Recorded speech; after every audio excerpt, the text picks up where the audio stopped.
think it's with or weed. I was wondering if I was wrong when I started doing the show.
Just gonna start soon.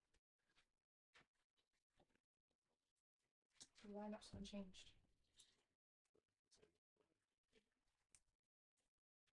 Shaw, Delict, and Young, Cast in the mid, and then three as you would expect. Quinn and Big Man Cecil.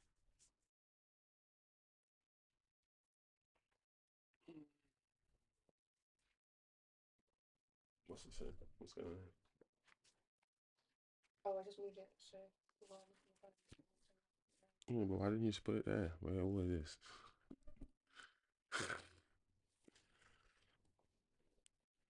No, not blue. Oh, before you came downstairs, I was sitting there.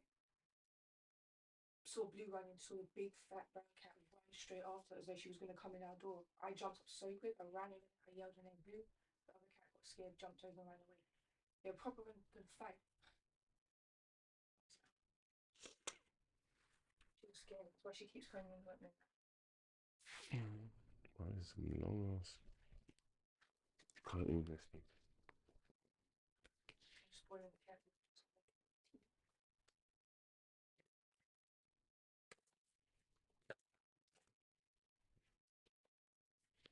There's fresh water down there. Just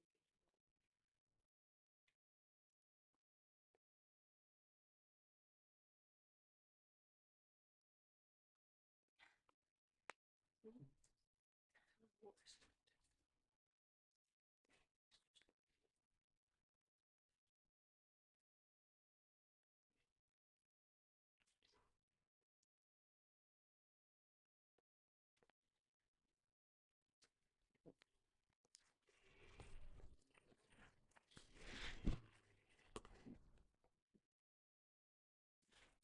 Cool.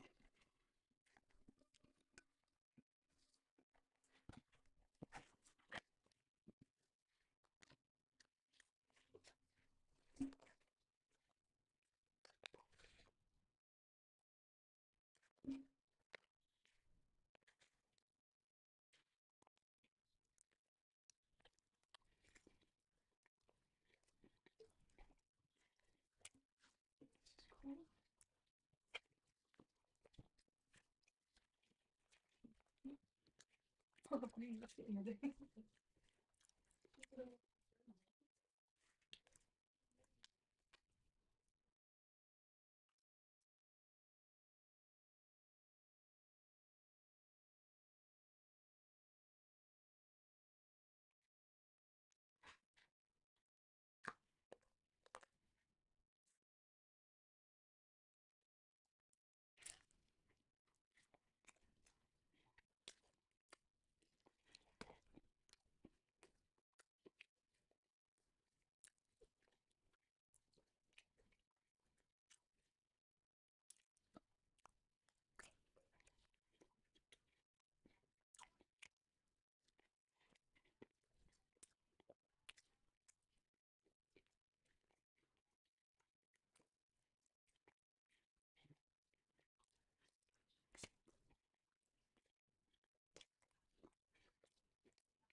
got the tea like this, so you can take the thing out and use it.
True.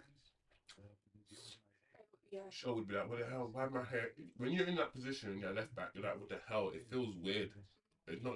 That's not a position on the pitch that you ever are at. I can even ask of them, why is Shaw going all the way over there? It's weird.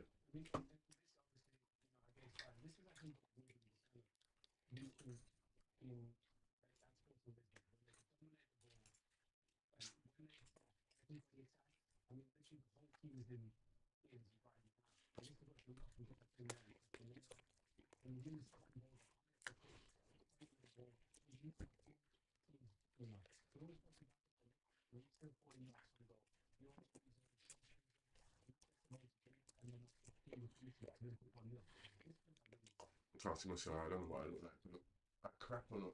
I mean, it's, you know what? I haven't looked myself in the mirror. I don't care.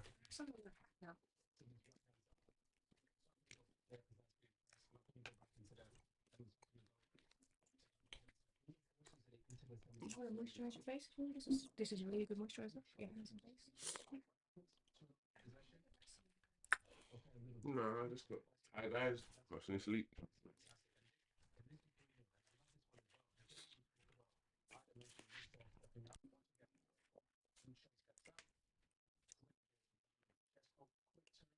Look good, and you're wearing the right kit because that's the kit you're gonna wear. They're wearing today. Yes, Forest. White kit.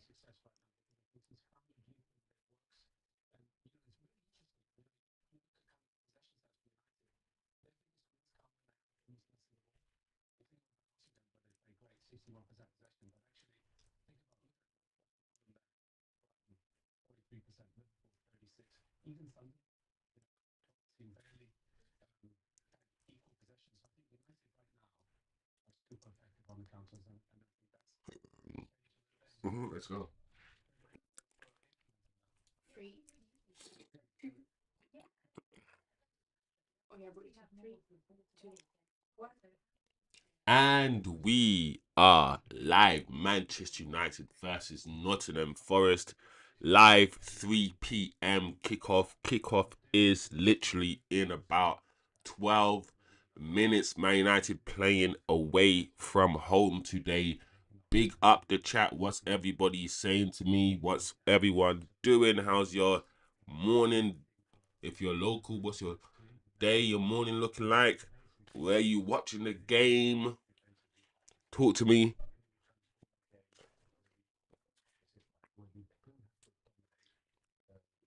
Sip of my tea. We can see from the starting lineup.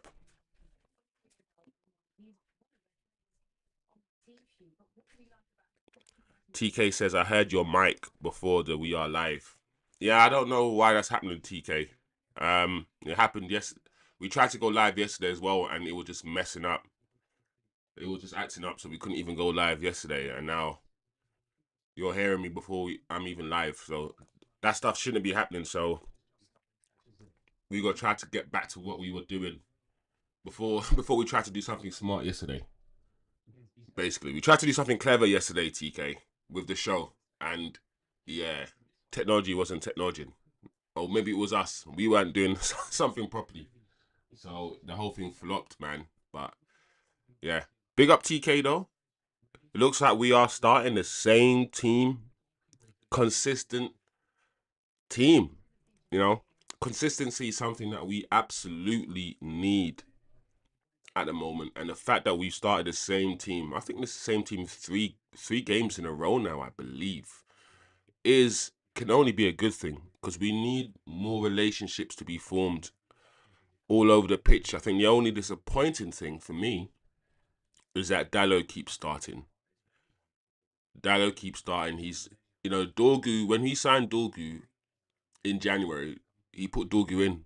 He was playing Dorgu over Dallo, right, for a period of time. It was Ahmad on the right and Dorgu on the left. And we saw them, and it was fine. For some reason, I don't know why, this manager had decided, you know what? No, I'm going to play Dallo and keep playing Dallo and keep playing Dallo. He clearly sees something in Dallo that none of us.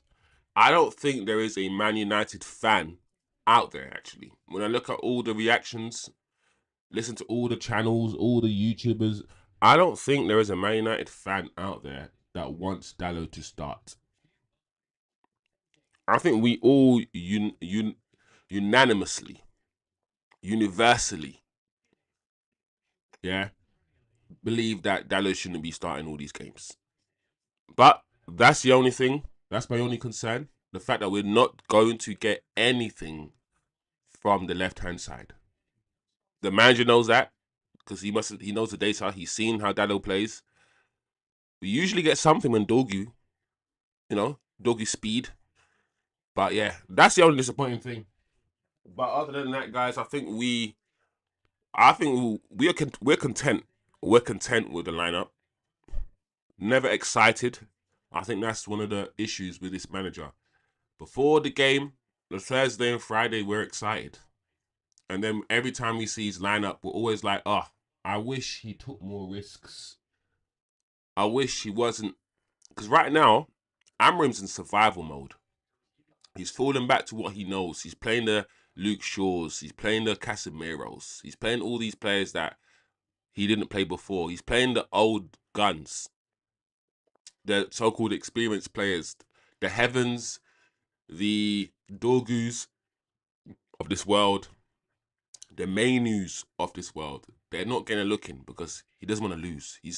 I think he's scared. I think he's in that sort of mindset personally, the manager. But it is what it is.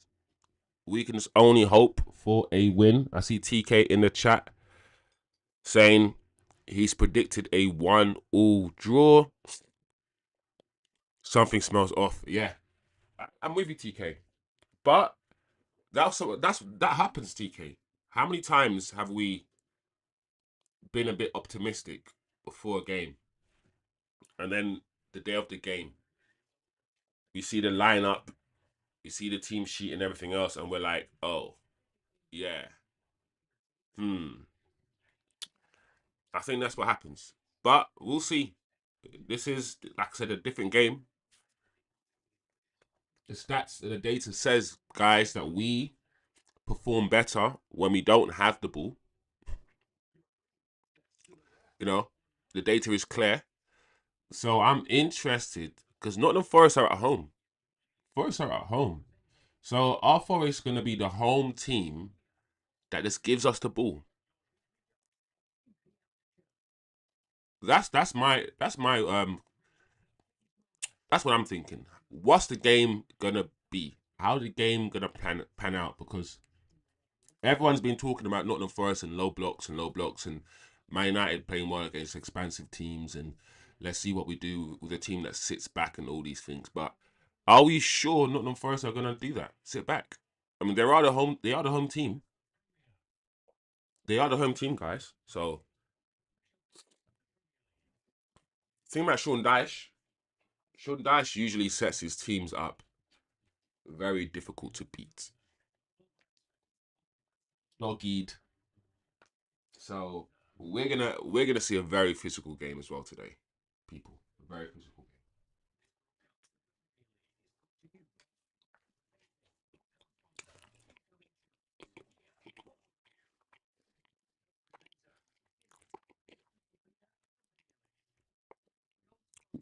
With Ruby and his lineups, it's very difficult to ever predict a win. And us fans have vast experience with Ruby's performances. Yeah, you're right, TK. I see no lies there. I see no lies there, my friend. Every and it's also not just because his lineups. It's because of us. It's because of the data. We have lived experience of the fact that he's only won 24% of the time. That's just a fact. He's won 24 or 25% of the time. So we know it's only 1 in 5. 1 in 4. That's a 1 in 4, right? 1 in 4 win. So it is what it is. It is what it is. So yeah, I hear you though. I hear you. All we need now is really consistency in performance, guys. Give us the energy, give us the work rate, give us the running, give us match your opponents physically, as we always talk about, and let's see if we can, you know, show our technicalities.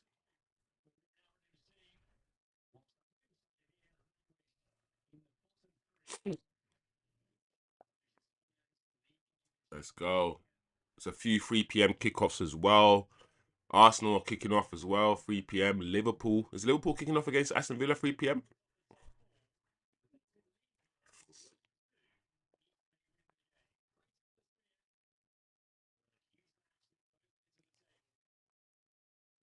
Literally about to kick off. The teams are walking out now, guys.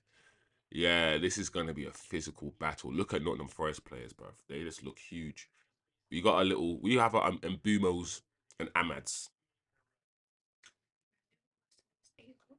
Oh, Liverpool Aston Villa's 8 p.m. tonight. Then there's a 5:30 game as well, isn't there? Tottenham Chelsea. There's a few games. All right, so there's Liverpool Villa later on. Then there's Tottenham Chelsea as well. I might be watching for Tottenham Chelsea. Who knows? Then you got Arsenal Burnley now. Obviously Nottingham Forest United. There's some decent games today. Then you got Man City against Bournemouth. I think tomorrow. That's going to be a decent game as well. And then Newcastle West Ham on Monday, right? Or tomorrow. Then you got what's the Monday game? Sunderland. I think this round of games this weekend look decent. They actually look decent, people. TK says yes, we draw from a huge bucket of garbage results under Ruby. Big up TK. Oh, TK, I wouldn't listen. I wouldn't be afraid to put a bet on that. I put a few bets. I put a few bets. What is this? What would it be, TK? Is that what? Is that like 6 games in a row? 5 games lost in a row?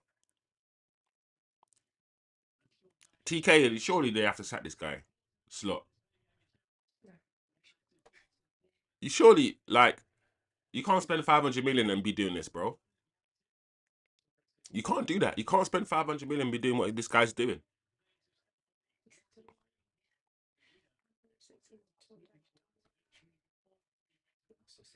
Well, if Villa beat Liverpool, what is that? That's the fifth or sixth game loss in a row.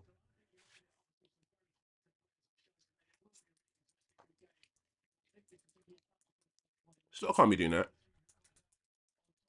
Yeah, yeah. You can't be, bro. Liverpool fans are already calling for me. Listen, it's so crazy. You literally won the league last season, bro. You won the league last season, and it wasn't like it was not convincing. I wouldn't say it was convincing in the sense that they wowed everyone with their performance. Because look at Arsenal right now. Arsenal could potentially win the league, and Arsenal are arguably the worst football team to watch in the league. So Liverpool didn't wow me with their performance, but they were consistent last year. I feel like to win this league, yeah, you just need to be consistent. You don't even need to be good. I don't think Liverpool were amazing last year and they won the league. And Arsenal are going to win the league this year, potentially, without even playing good football. They're going to score loads of set pieces. I don't like football or the way football has turned out in the last 5 years.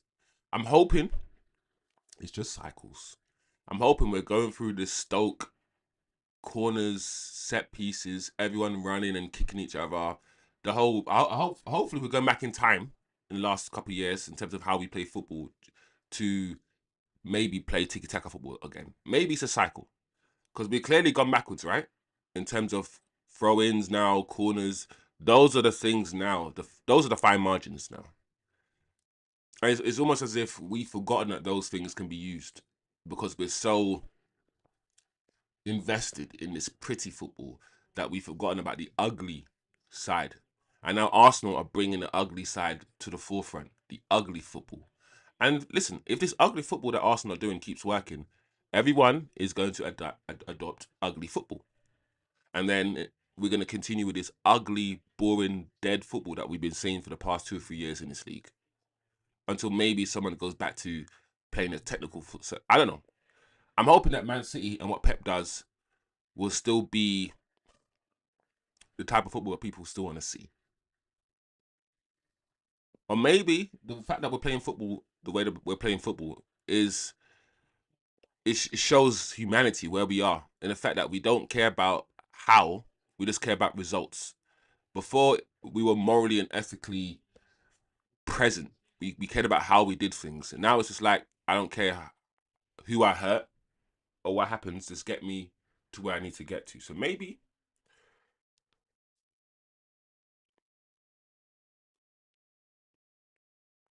it's gonna be like that, isn't it? Oh man.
It might take a while.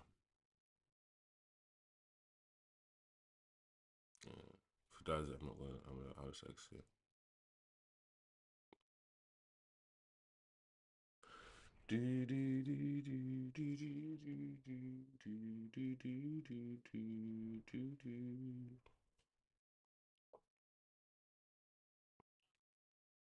All right, we got 2 minutes on the clock.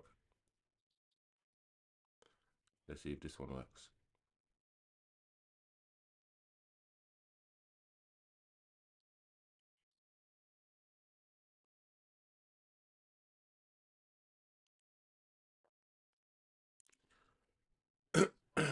Oh, yellow socks. Ah, Sesko didn't even connect with it properly. Sorry, guys, my stream went down. I had an issue with the stream. My stream literally, as soon as the game kicked off, my stream just went zip. We're not showing this game. So I just had to find another stream. So hopefully this stream is fine. And yeah, we're almost 3 minutes into the game, people, by the way. So yeah. And it looks like Sesko should have got a better connection onto that, to be honest. But here we are, corner already. Missed the first few minutes, but we're here.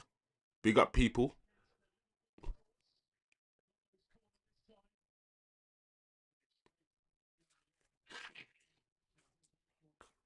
Another corner. Let's see what we could do with set pieces, man. Let's go. Also, let's see what happens. If we score first, people, then Nottingham Forest can't do this low block counter-attack thing. If we score first, they're going to have to come out and play football. But we haven't really seen what happens when another team scores first.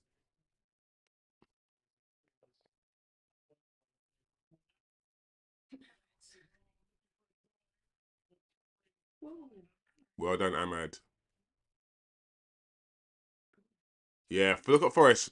Bruno's got the ball, almost 4 minutes on the clock, and Forest are not pressing us at all. They're not going to be involved in pressing us. They're going to be like, let's see what you could do. Let's see what Man United could do today. Break us down.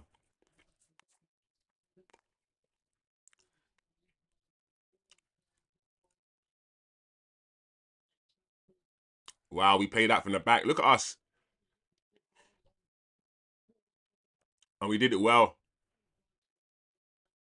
Well done, Sesko. Well done. Nice little touches there.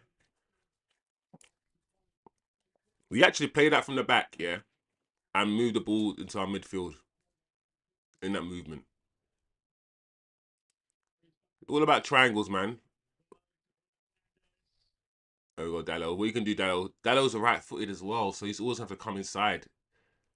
Oh,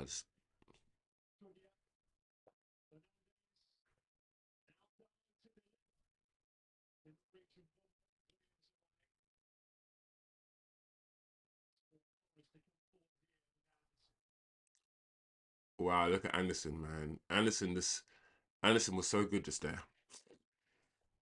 Just there, the way Anderson just went, no, I'm not going to be rushed. And just glided past one or two players. All right, Anderson, show us what you could do, my guy. You've been heavily linked to Manchester United. Let's do a little Anderson watch. So far, that little move there from Anderson. Look good, look nice.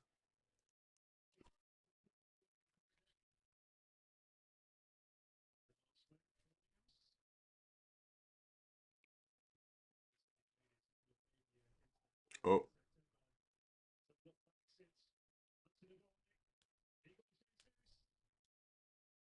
yeah, wow. That ball, yeah, got into our penalty box way too easily. All flipping, was it Hudson-Odoi? Hudson-Odoi just skipped inwards, and we had about 4 Man United players around him, and he still got the ball into the penalty box. I'm glad we didn't give this player, was it Jesus?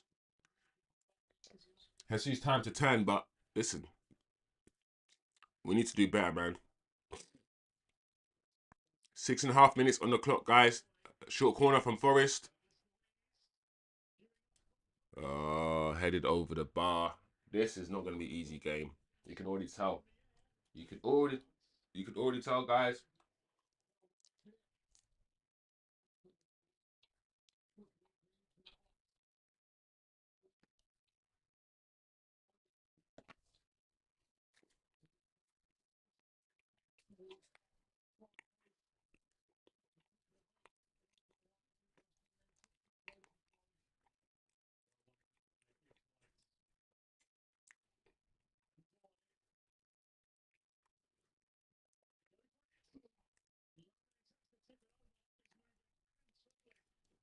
Wow.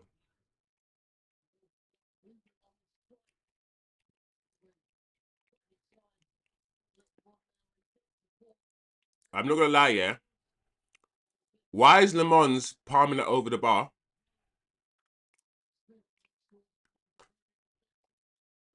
I'm telling you guys, Very soon we're gonna start seeing that this goalkeeper's not perfect, and he will make a mistake. Incoming. I think he should have done better when it came to Welbeck's free kick. Slightly better, personally.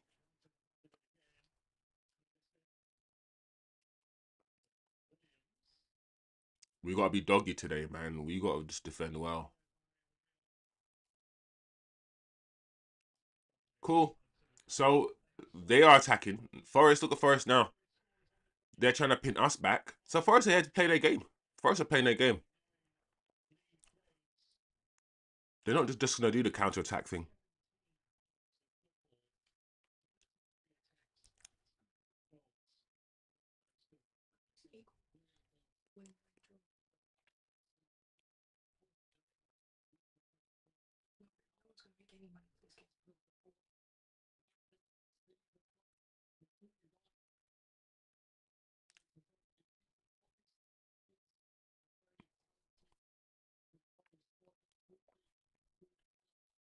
Just try to get into the game, man. Referee, bro. He just fell over. Was that really a foul by Dallo? Let me see. Bro, that's not a foul, man. Look at the Forest owner.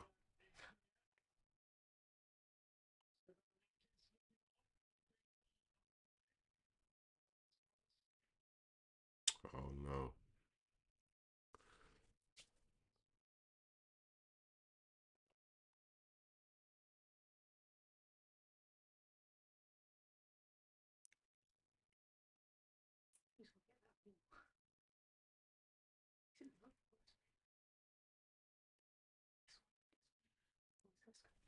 I don't think he's gonna get to Sesko. Right, Bruno.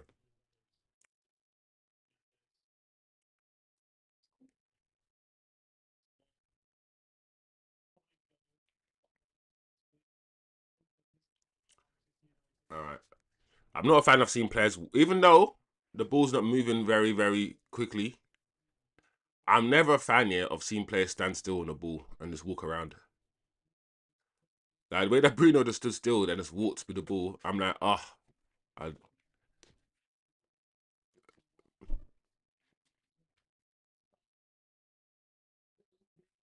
yeah. Anyway, it's only 10 minutes gone. No early goals, as far as I'm concerned, in the Premier League yet. I don't know.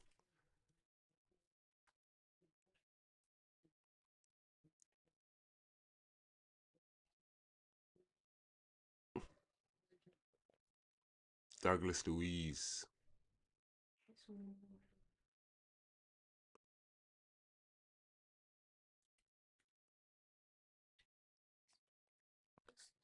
I'm mad with the throw in. 10.5 minutes on the clock.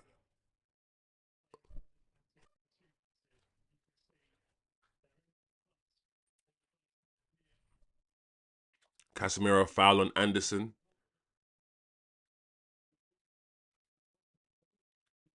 All right.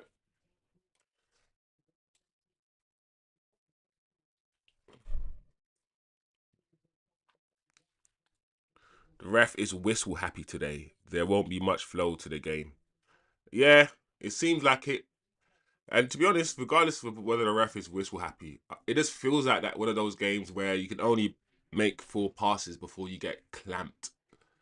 It's gonna be so physical. It just looks it already. Everyone's gonna be closing down each other very quickly. Yeah, Douglas was it what? Douglas Luiz is he's gone.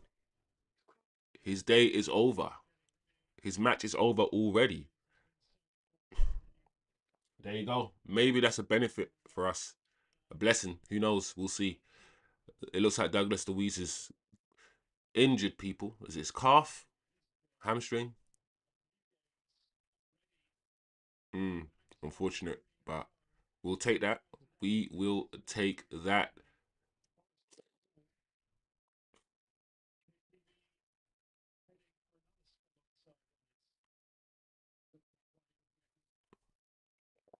It's interesting. You always get different kind of refs as well, TK. Like the ref. that ref our previous game, it was the opposite of whistle happy in my opinion. Ahmad should have got that Ahmad should have been awarded a penalty. He was taken down and he was fouled. And I feel like we scored in the end. I mean, Cunha scored in the end anyway. But before Cunha scored, there was about 2 or 3 times where the referee should have blown his whistle when he didn't.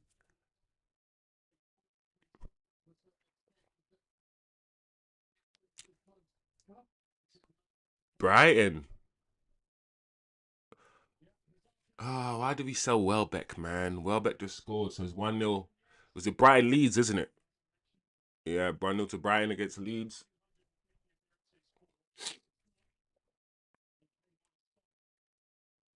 Welbeck just left Man United, right? And he left Man United a long while ago. He left. Welbeck must be like in his 30s now. It must be in his 30s now. And he left Man United probably, what, 7 years ago? 6? It's been a while. I feel like he left Man United under Van Gaal. So why is he still so young? I feel like I feel like Welbeck left Man United 10 years ago. Yeah, and he's only like 29 or something, which is doesn't make sense. How old is Welbeck? Yeah, 10 years ago, 11 years ago he left. And how old is he? 31. Must be 31 or 32 or something. He's 34. Welbeck looks after himself, bro. Welbeck's a striker that's 34. 34 years old. You wouldn't have thought Welbeck was 34, you know. And he's 35 this month. Nah, man. Well done, Danny, bro. Danny left Man United and look at him. Made a career for himself. Well done, Danny. Still looking like he's 19, though.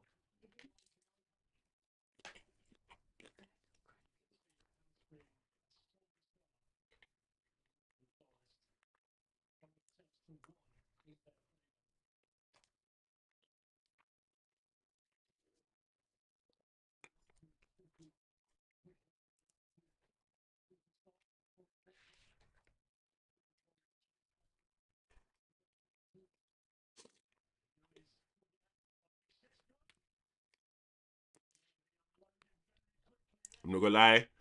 I like that from Sesko. That quick turn and shoot, that's what we need more of. Sesko, because of his long legs, yeah. That shot is not good enough though.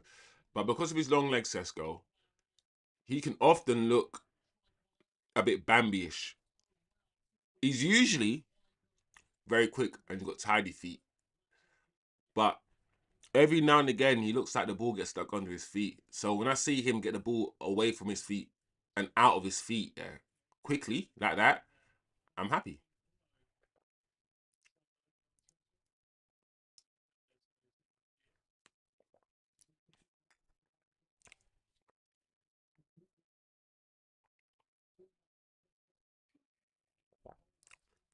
16 minutes on the clock. People still 0-0. This is looking like a draw. There's been no chances created by either team. No chances created by United or Forest.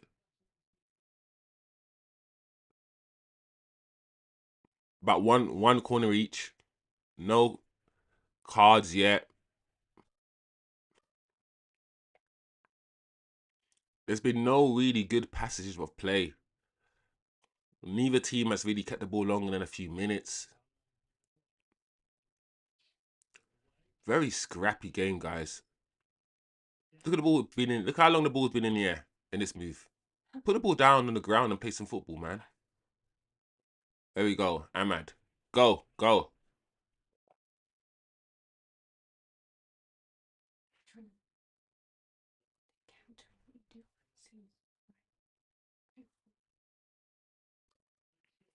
That's good. It's decent, sure. Cunha.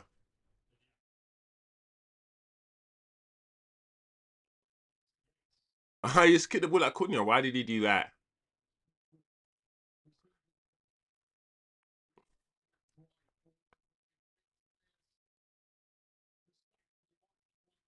Yeah, he had to take Cunha out. Cunha is very good at dropping the shoulder.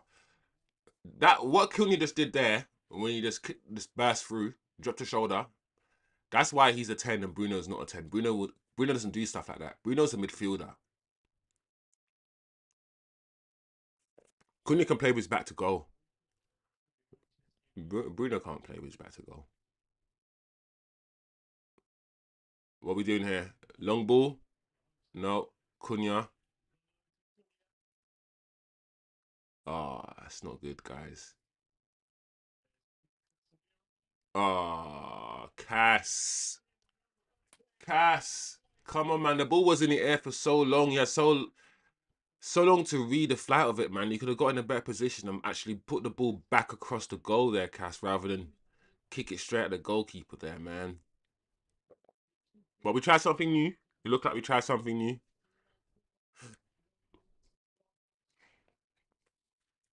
Big up Orhan in the chat. Orhan says United to win. I really hope so, Orhan. I really hope so. Oh, that touch from Cunha. Oh, wow.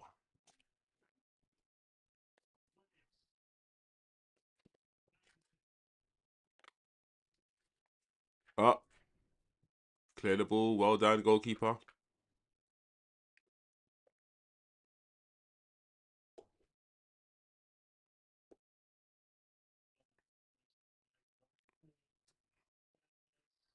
Well done, Bruno. Well done, Bruno. Ah, Cunha. Well done. This is where Cunha can be frustrating. Because, like I said, he wants to hold on to the ball and take 2 or 3 touches all the time. And sometimes, when the ball gets to Cunha, you kind of need him to do the 1-2 or just release it straight away.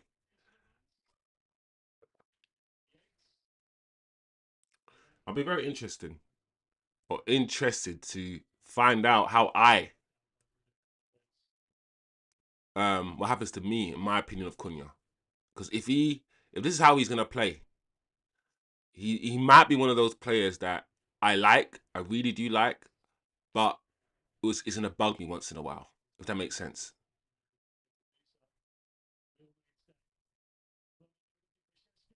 Ah, Benjamin Sesko. Oh, that touch.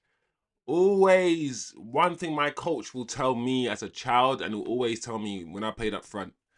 Even when you think the defender is going to get the ball, always assume, yeah, always be ready to receive the ball anyway. Anyway, that's one of the things I've always taught. You might think that the ball's gonna go to your flipping the defender, and the defender's gonna cut it out. So you stand still. What if he doesn't cut it out? What if he missed kicks? You always got to be ready to receive the ball. And Sesko just assumed the defender was gonna get it. That touch there, man. If he just had a better touch there, he was through, bro.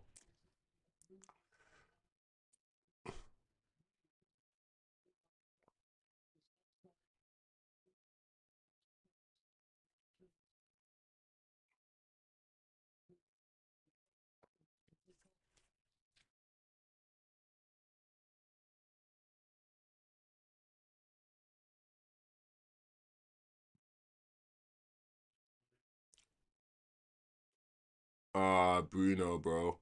See the way that Bruno gave the ball away there, trying to find Brandon Bumo. That's what I'm saying. Like, I don't think Adam Morton is playing that pass there. That pass is the on, and if you're gonna play that pass to Bruno, it has to be in the air. It has to be in the air.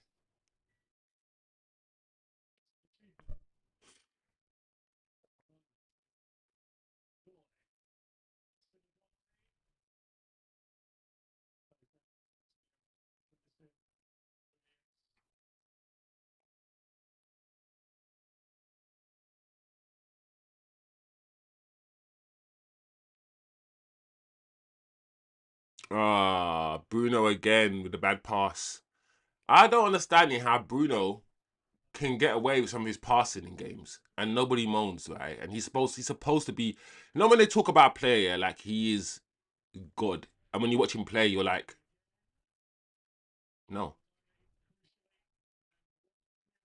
All right, now we're under pressure. 22 minutes on the clock. Forest have pinned us in. Cool. We'll take that goal kick. Woo! Luke Shaw rose high to head it away defensively. Is it me? Luke Shaw's found a new leap because it was Luke Shaw's header that set up, I think, Casemiro's goal for who were we playing? Was it Chelsea? Was it Chelsea? It's just do you know what it's like? It's like Luke Shaw's found. I don't know what he's done, bro. He might have gone to see a witch doctor. He might have gone to see a witch doctor. I don't know what he's done, bro.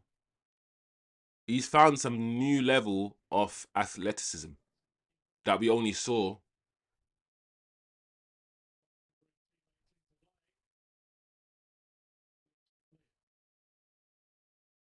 Yeah, we only saw these youth. Man's leaping higher than he's ever leaped before.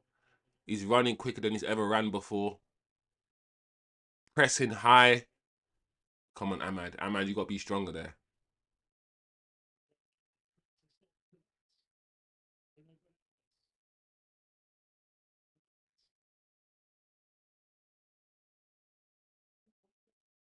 Oh, wow. The referee.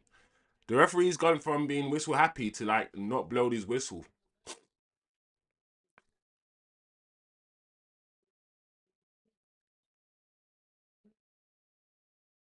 That was a foul. Why are we not? Why is Ahmad? This is what I'm saying about the league is weird. The league is. I feel like purposely the referees are trying to make the league as physical as possible. Ahmad, yeah, is getting fouled left, right, and centre over the last few games, yeah, and he's not been given anything. Ah, Sesko. Come on, Sesko. We need more from you today. This is one of them days, yeah, where it's gonna be like a one goal that separates the teams. It's gonna be something like that. So we're gonna need our players to be on job, man.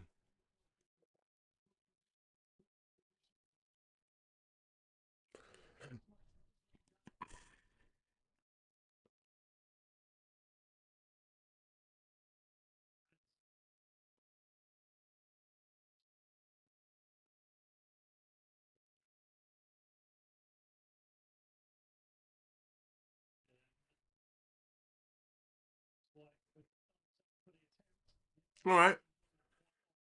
It is the kind of game that we thought it was gonna be. To be fair, we never thought this was gonna be an amazing game. We never thought it was gonna be an exciting game, and it's turning out to be exactly that. Game 25 minutes, half. A quarter of the game is gone. Half of the first half has already been played, and a few opportunities to create a chance. Oh my lord, bro! But no actual chances created.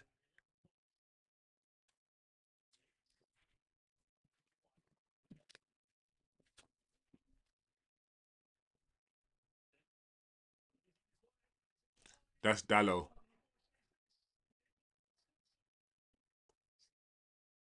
That's Dallo right there, you know.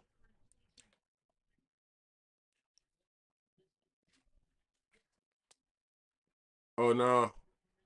To be honest, this is what happens. When the formation that we play, the system that we play, we have to be so comfortable. You don't know if that was Dallo or Luke Shaw that's supposed to get that man. I feel like it was Luke Shaw because Dallo, I mean, technically it's Dallo's man, but Luke Shaw, I mean, Dallo pointed to Luke Shaw to say, listen, cover me. So, I don't know. Either way, it didn't lead to anything, so it doesn't really matter. But yeah, man, Bruno Fernandes today, yeah. This is what I'm saying. Bruno, this is a normal Bruno day. That pass from Bruno there was appalling, bro. And I'm always thinking to myself, imagine if even Matic is a better passer of the ball than Bruno. When I tell you guys Bruno's not a great passer of the ball, and people argue with me and talk about his assist, I'm like, I don't care about his assist, bro. He's not a midfielder like that to just pass. He's not Carrick. He's not a great passer of the ball. Every time Bruno passes the ball, he knuckleballs his passes. He passes the ball like he shoots. He doesn't take any care of the ball. He doesn't use his instep and all curls his pass. And there's no finesse about Bruno. A lot of time Bruno just slaps it as hard as he can. And he's had a bad start to the game, and he's our captain.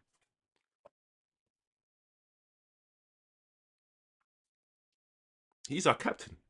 And he's the worst player on our team right now. Factually.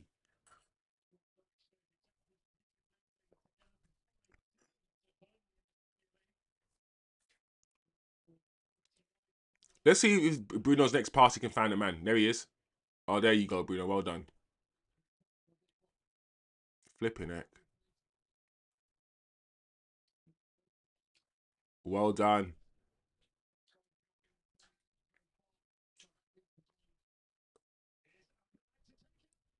Oh, unlucky Ahmad. What unlucky Ahmad.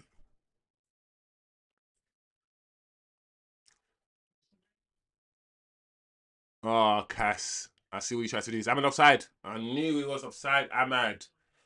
Oh, there's no reason to be offside, Ahmad.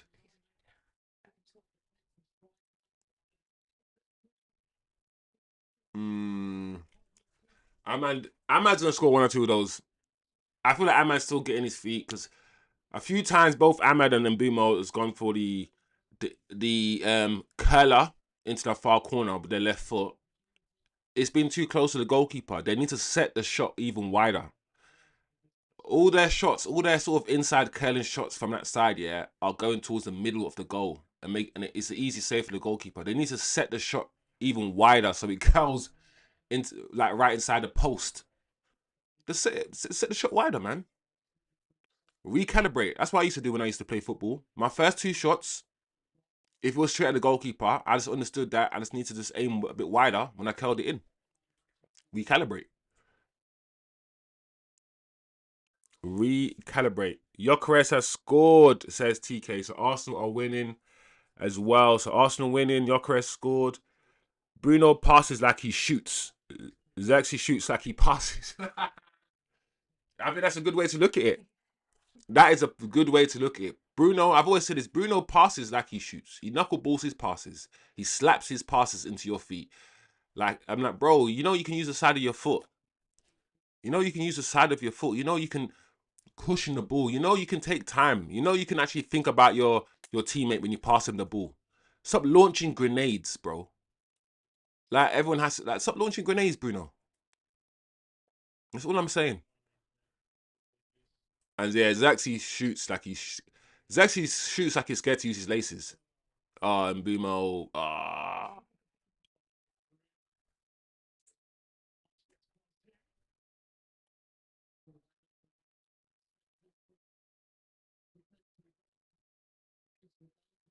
what are we doing, man? And Mbimo, yeah. I know Mbimo's closed down, but Mbimo needed to get the ball to Ahmad. One thing I noticed that they don't do well with Mbimo and Ahmad that they now need to improve on is when Ahmad has the ball wide and Ahmad gives the ball to Brian Mbimo and then makes a run. Brian Mbimo doesn't really give the ball back to Ahmad, and sometimes that give and go is on. Even when especially when we're like near the opposition's penalty box or in the opposition's penalty box, I see them try to give and go. And I see Ahmad give it to Mbimo and run on, and I'm like, Mbimo, one of these times you're gonna have to do the give and go.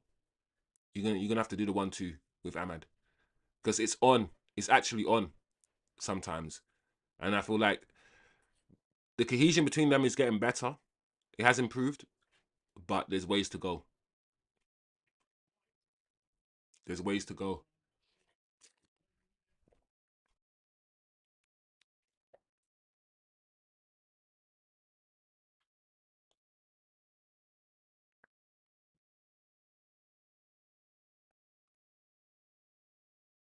It's better. Look at us playing it out from the back. Look at us playing it on the ground. 30, almost 32 minutes on the clock. 31 minutes and 50 seconds.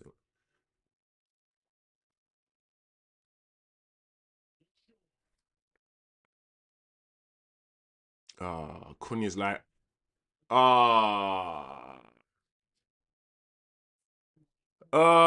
sure, that wasn't the one. I'm not gonna lie, sure. You know when the passing name was covered, that pass to Cunha by Shaw, no, had to be over the Had to be like above ground, bro. Had to be in the air. Nice. That's nice, Cunha. Release it. Cunha also got to take an extra touch. All right, let's see what we can do in Bumo.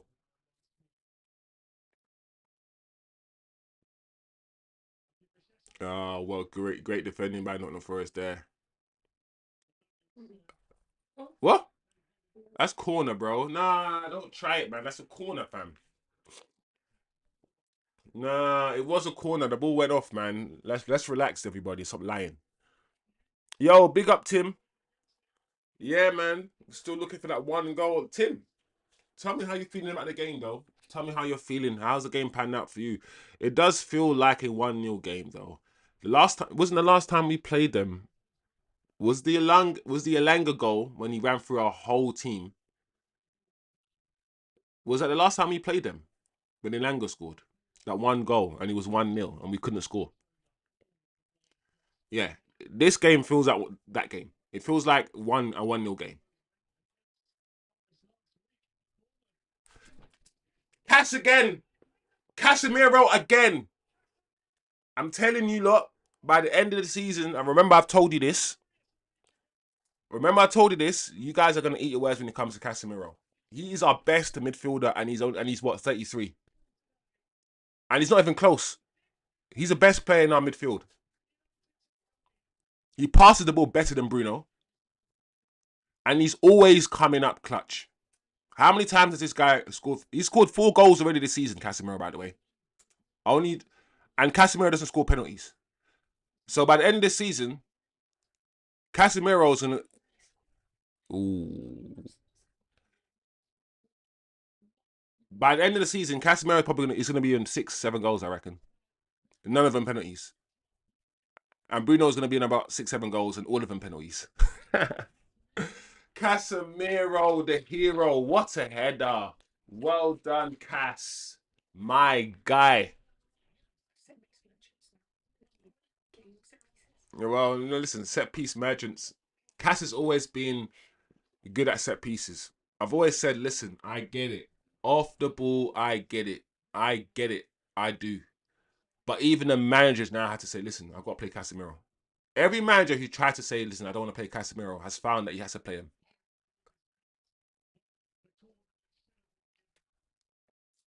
And Casemiro will go off around the 60th minute, yeah, in this game like he always does. And watch what happens when he does. I want you guys to pay attention to what happens when Casemiro goes off. Because Bruno doesn't play that position. He wanders around, he does whatever. Casemiro is the only one who marshals that area. Who's disciplined, composed, who knows what he's doing. You take him away from that midfield area and you just got Bruno running around like a headless chicken. We always look crap when it happens. Every game. Yes, we do need to replace him. He is getting old. But Cass is my guy. Well done, Casemiro. Yeah. TK, you got it right. TK, you're 100%. He'll definitely get yellow. Casemiro, please. Oh, Cunha. Nah, Cunha. Oh, Cunha, bro. Cunha is fake, you know. See what you just did there, Cunha? Bro, how did he still come away with the ball there, bro? Cunha is fake.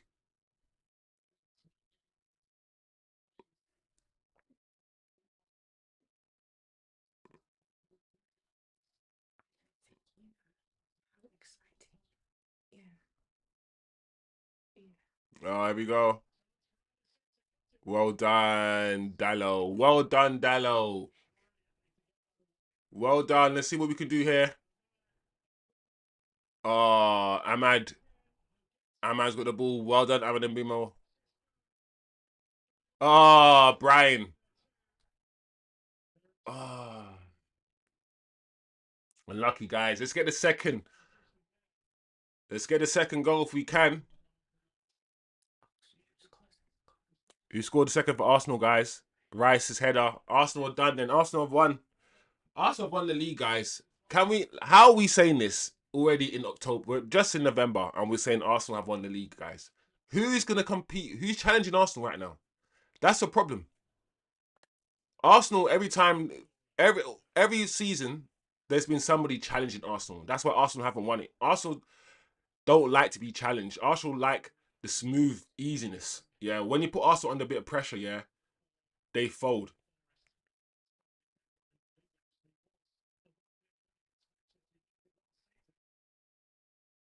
So by Christmas time, if Arsenal have like a 10-point lead, which they could do, if Man City don't do their thing, and we're not challenging them.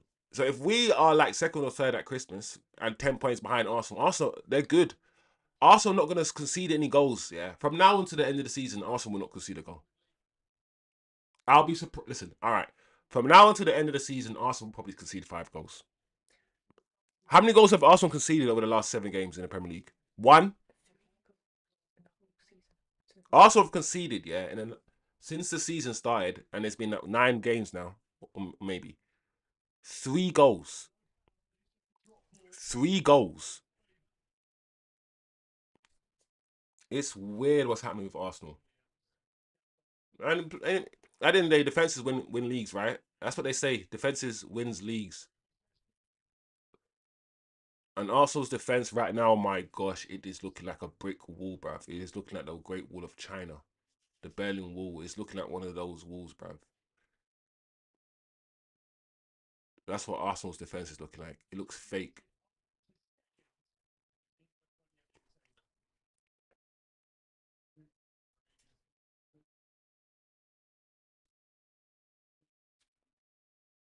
Use Cass strategically. That yellow card at a crucial moment. Well, hopefully Cass has his brain switched on and doesn't get a stupid yellow, bruv. They just need to get.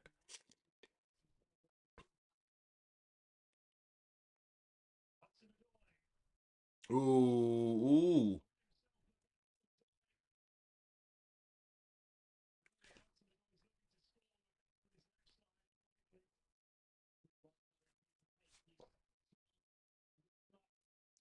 Was he onside if he got the hold of it? Was it a shot? I mean, I guess it kind of was. You know the ones where you shoot, but you know that the players are there as well, so you hope the goalkeeper parries it, or if you shoot a bit wide, you hope somebody taps it in.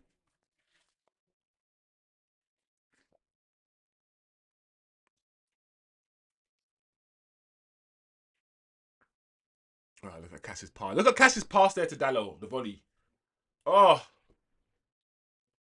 I don't know, man. Cass is just when you got quality, bruv, you just got quality, man.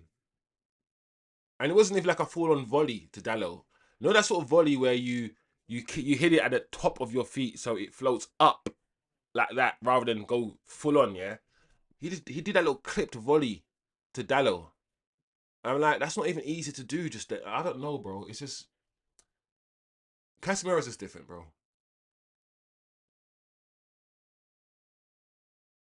All we need is a baby Casemiro, the mini version,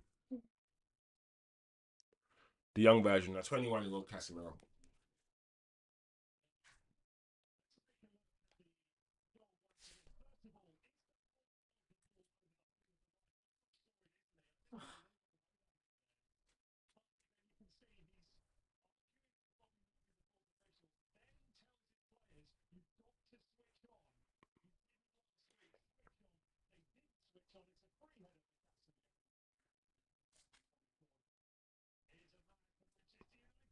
Ah, Ahmad. Unlucky. Unlucky. We gotta do better though. In these are situations we gotta do better. Ahmad, bro. You gotta get it down and low, hit the target. This is where people are expecting better from you, bro. Oh, that was wild as well. That was nowhere near the target. That shot from Ahmad was. Listen, I'm not gonna lie, TK. Yeah, if Brandon Bumo did the exact same thing, yeah, just then, and he's done it many times and he's missed, people wouldn't be saying he's wasteful. I've noticed, yeah, that when everyone else can shoot and miss, yeah, everyone else can shoot and miss except Ahmad. I've noticed that that's a. Oh, what's happening here? I'm noticing that's a thing. and it's a subconscious thing. It's always like we're doing one rule for other players and another rule for, like, Cunha can shoot and shoot and shoot, and no one really calls him wasteful. But the minute Ahmad takes 2 shots, yeah, and misses, he's wasteful. I'm noticing that's a thing that's creeping in. It's creeping in. I'm seeing it. I'm feeling it. He started at the beginning of the season when he apparently was selfish, and I'm like, Brandon Boomer was selfish too. Brandon Boomer. Is it because you think Brandon Boomer is more likely to score?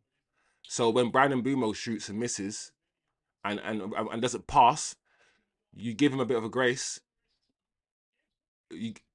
But I feel like Ahmad is just as likely to score than as Brandon Boomer is. So he should be given the grace to sometimes take a man on, sometimes shoot selfishly, and if he misses, he misses. I just want us to be careful, yeah, that we're not doing the whole only Mbumo and Cunha are allowed to dribble, and shoot. And if Ahmad does it and he misses, let's jump on him. Because he's just as good as they are. In my mind, anyway. So he's allowed to dribble, shoot every now and again. Not all the time. But because I know what he's capable of, Ahmad, I'm not going to moan all the time when he's been selfish. Just like Cunha or Mbumo. But if he's been too selfish, if he does that like too many times, then I'll be like, listen, Ahmad, you got to pass. But you allow 1 or 2 of those, man. You allow one or two of those, Ahmad. Oh, Fowler, Anderson, well done, Brandon Bumo. I don't mind that. Sorry, I missed the convo, but I missed Berlin. I went there last month. I've been to Berlin. I went to Berlin. It's because I said Berlin Wall. I said Arsenal's defense was like the Berlin Wall.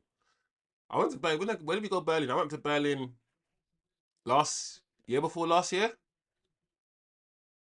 Year before last, maybe, I think. Christmas, around like November time, I went to Berlin. Yeah, man, I like Berlin. I like Berlin. Oh, now the flag's gone off. Ahmad had more time than he thought. I'm not being a Shivam on He did. Ahmad, he rushed a shot. I was disappointed in that shot and what Ahmad did, for sure. He lashed at it. There was no control over the shot as well. But I'm just saying that happens. So, but time of the man, or Tim of the man. Tim of the man travel. Yeah, I've been a few places, you know. I tried to go all over Europe. I've been to Germany, obviously Berlin. Um, I've been to Portugal now, Lisbon, Spain, Barcelona. Have I been to Madrid? I don't think I've been to Madrid. I've been to Malta. I've been to France. I've been to Paris. I haven't been to Italy yet. I need to go. I need to go to Italy. I've been to Cyprus. Uh, I don't know. That's it. Been to Egypt.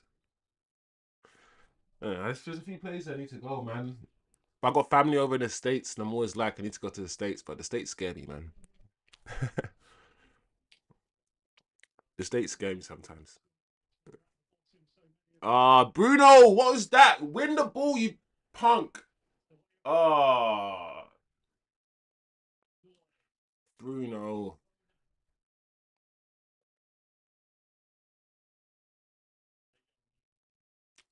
We're not. What's wrong, man? What are people saying? Because it's like, it's interesting. We scored a goal, but this game ain't over, bruv. Like, neither team is playing well. Well, maybe this ain't about playing well. Oh, my feed is acting up, guys. Yeah, listen, TK. Oh man, that hurricane thing. Oh, my home.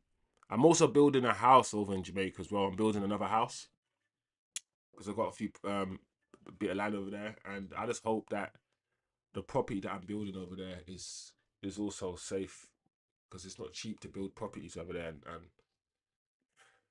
I'm in the process of building some sort of retirement home over there. Like the devastation in Jamaica right now is absolutely insane, guys. I'm not gonna lie.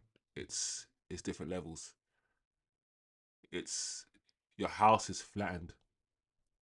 You're in your home. And some people in Jamaica, I mean Jamaica's not the richest country in the world. You know that. We all know that. And some people, their home is all they have. Literally. Literally nothing else other than their home. And people's homes have just been flattened.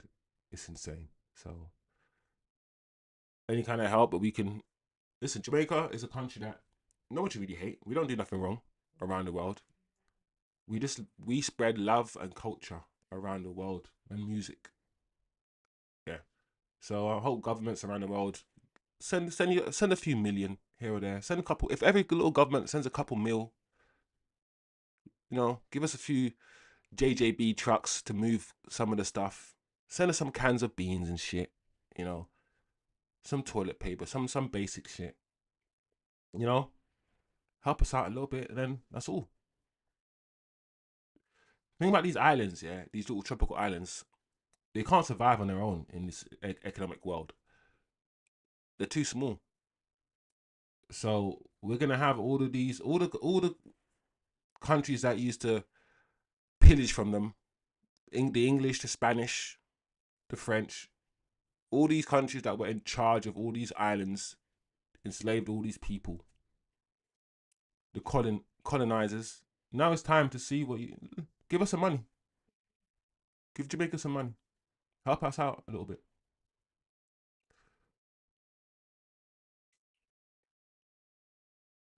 Anyway, it's half time anyway. 1-0 to Man United. What are people saying to me? Yeah. And also, Cat Pillow just pinged me. He doesn't appreciate being hidden. Wants a better seat for second half. He pinged you though. I want to know, bro. When did you and Cat Pillow flipping exchange numbers and shit? Exchange Insta. Cat Pillow's cheating. That's jokes. Eddie Black's in the building, children. This game is not stable, but we got some luck with the goal. Second in the league so far. Don't know, Eddie. Listen, sometimes you got to be shameless. It's all fun at the end of the day. We're second in the league, guys. We're second in the league right now. It is what it is. It is what it is. But yeah, we're not. This league, this lead isn't stable. We're not playing any better than Forest, and Forest aren't playing any better than us. We have neither team, have really created a clear-cut chance. If anything, I would say though, I feel maybe I'm being biased. I feel like more of the clearer opportunities have been Man United's way. Sesko's had a shot. Ahmad has had one or two shots. And I feel like there's been one or two opportunities for us to do the right thing, make the final pass, but we haven't done it.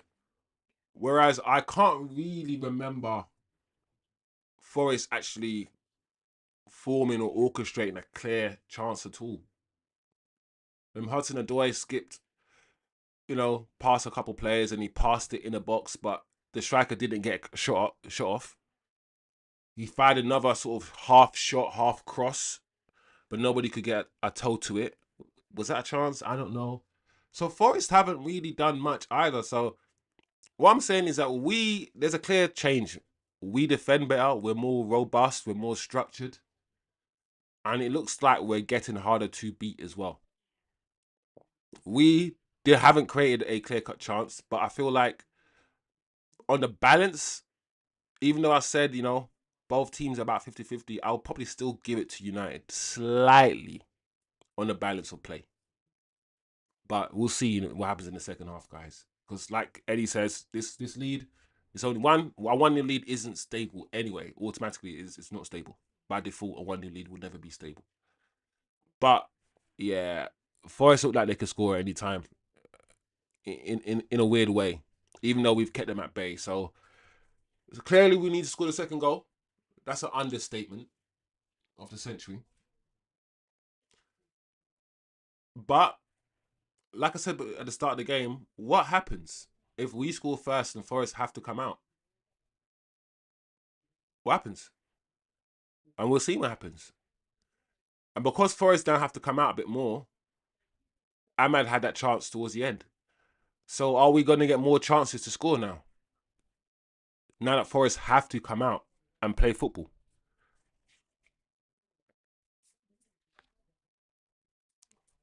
Nottingham Notts has had the better of us, says Eddie. Casemiro redemption needs to be studied with. Bro, do you know what it is, yeah? It's scapegoating needs to be studied. People who don't understand football need to be studied. I've said, listen, obviously, a lot of you guys have only started tuning into my stuff this summer when I started, doing transfer talks and whatnot. But I've always said, for you, Casemiro is not a problem. Casemiro is not a problem. Don't let Jamie Carragher sit on Sky Sports and try to break down, especially on the Ten Hag second season, why Casemiro is a problem because we played this 3-1-6 thing.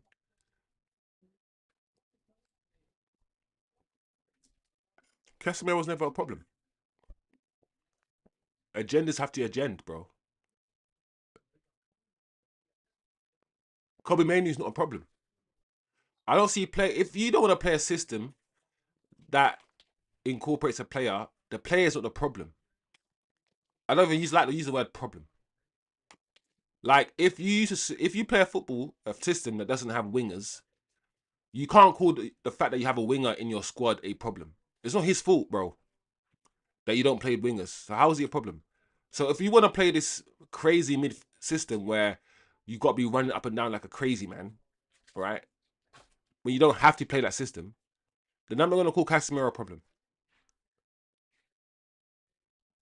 And look, we've learned, yeah, to play a system because we are playing this similar system, but we've learned to play it and adapt with Casemiro. And therefore, now he's not a problem. So our player's gone from being a problem to not being a problem, and the player hasn't changed. Think about that for a second. Our player has gone from being a problem to not being a problem. The player, hasn't changed. That doesn't make any sense to me. It doesn't make any sense to me. So, listen, I think, yeah, we need to be able to have this opinion of Casemiro. And the opinion is this. The best midfielder we have on the ball, the best midfielder we have off the ball. Facts. No discussions. He is. However, we have the intelligence to understand that in the Premier League, Casemiro doesn't have the speed over the grass that we want him to have. We know that. And that is the big elephant in the room with Casemiro. His speed over the grass. He doesn't have what we want him to have. Other than that, he's a very good footballer. So, yes, we should upgrade on Casemiro due to that one physical attribute that he doesn't have. So we do need to upgrade. Don't get twisted. I'm not going to sit here and wax lyrical on Casemiro and say we need to start him every game next season. No, no. I could still say I love Casemiro. He's the guy, and still say, but in an ideal world, I'd have Casemiro as someone that I play, maybe the league game or a cup game or something like that, and I play my Baleba or Adam Morton or whatever it might be in most of the games. I will keep Casemiro because his know-how in that position there is you almost can't teach it yourself. So if you were going to get a Baleba, if you're going to bring in a Baleba, for instance, who would you keep out of Casemiro or Bruno next year? You keep Casemiro for Baleba to learn from. Baleba can't learn that position from Bruno because that's not even Bruno's position. So, out of the two, if you're going to keep Bruno or Cass, you would keep Cass for maybe one more year. Ask him to lower his wage and say, phase out. You're going to be phased out this year for Baleba. You might play one game every 2 weeks. Blebber will learn from you. Because Blebber still needs that defensive mindset where he tracks back, he covers his base, and all these things. You learn from Casemiro. So yeah, it was Ten Hag. Ten Hag wanted to put Casemiro in that midfield by himself. Ten Hag wanted to play 3-1-6, and it's quite interesting because we are playing a variation of that a little bit, but because Bruno is not always standing beside Casemiro, often he is holding hands, and I always say we look better when our double pivot are together side by side and they move around the pitch in a pair, in tandem. One wins the ball, gives it to the other. One wins the ball, gives it to the other. Just be there, hold each other's hands if you have to. But every now and again, you might not have that. You have Bruno wandering off, doing whatever he needs to do, and Casemiro the same, right? So playing Casemiro in the midfield by himself was stupid. And when he did that, the likes of Jamie Carragher and all these guys all came out of the woodworks and got their tactical boards out and said, look, Casemiro's a problem because he can't marshal the midfield by himself. And I thought to myself, whoa, when in the history of football have we ever asked one single player to control the whole midfield by themselves? Why is that even a thing? Why are we in some multiverse world, yeah, where now we're having conversations about how Casemiro can't look after the midfield by himself? Why does he need to? He's never done it before. No player's ever done it in their life. Kante can't do that by himself. So we scapegoated Casemiro because he couldn't marshal the midfield by himself when Mason Mount and Bruno, the other midfielders, were just all the way up there, leaving Cass by himself, and it was all Cass's fault. I felt like I was the only person in the world saying, no, it's not Cass's fault, bro. It's the system. So it is what it is. It is what it is, people. This is crazy, bro. My fees are just doing whatever they want to do, bro.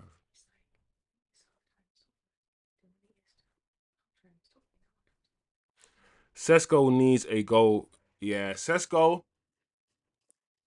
I'm now starting to see that Sesko's not a gunman, bro.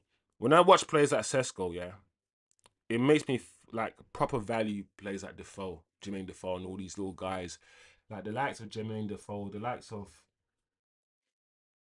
what's the guy who played for Aston Villa? Darren Bent. Jermaine Defoe, Darren Bent, all these ballers. These guys are gunmen. Just bang, shoot, goal. I miss those kind of players, you know, sometimes. I miss those.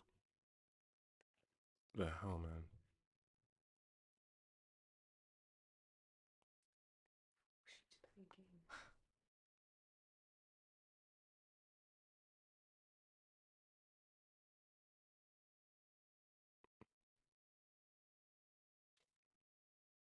Like Sesko doesn't have like crazy accuracy when he shoots. You know how Harry Kane, yeah? When Harry Kane shoots, yeah, Harry Kane is mad accurate. Bottom corner, side net, and his accuracy is just different. I feel like when Sesko shoots, his accuracy isn't the greatest. He's got the power, and I think he's got decent shooting technique. I think he uses his laces well, uses the side of his foot, all these things, but I don't know if Sesko has that accuracy, bro. That Haaland accuracy. Haaland's accurate with his shooting. Haaland is just bottom corner, bam. He needs to show that ruthlessness he had at RB Leipzig. Yeah, Eddie. But then my question to you, bro, is was he ruthless? He was never like a 15 goal. Like how many? He probably scored like 13 goals maximum in any given season. That's why I'm always like, Sesko, if you're expecting Sesko to get more than like 10, 15 goals this year, I don't know if that's going to happen. He's not a guns man like that. So he kind of offer, he can't, if he's not, and if you're not a guns man, you got to be a facilitator. You got to offer more than goals because you're not going to score goals that much. So you're going to have to get assists and bring others into play. And I did say that my focus this year is not on Sesko scoring goals because he's new to the league and all these things. My focus is more Cunha and Bumo. We brought them in at age 25, 26, in their prime to carry that load. Sesko is still developmental. So I'm hoping that we're not going to put too much pressure on Sesko to bag every week. Still demand of him, demand your 10 goal minimum from Sesko or whatever you're demanding. But also have the understanding that, you know what? You ain't going to get that many goals this season, Sesko. And it's okay. Fans might take the piss. Fans might do the 5 games and all these things. Let them. However, the Kunyas, the Mbumos, and even the Amads of this world, the Amad hasn't scored this season, and I know, just like Cunha, Amad doesn't want to play right wing back, probably, and Amad wants to score goals and get assists and show. Listen, I'm an attacking player, so I need those players really to carry the weight more than Sesko.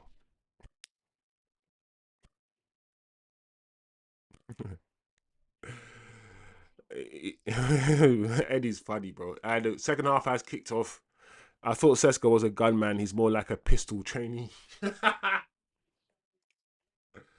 Oh, man. Oh, no. My feeds, guys. My feeds, yeah. When I find a good feed, yeah, it defeats me, people. The second half just started, my feed's acting up.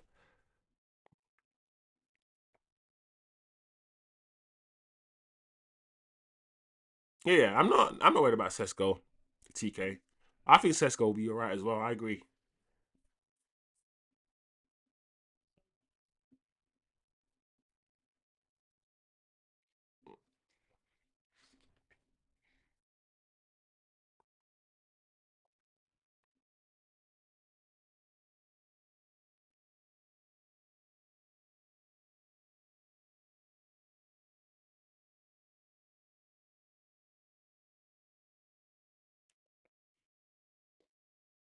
But Sesko's already scored 2 goals, hasn't he? Yeah.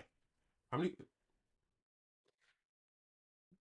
Yeah, Sesko's scored 2, no, hasn't he?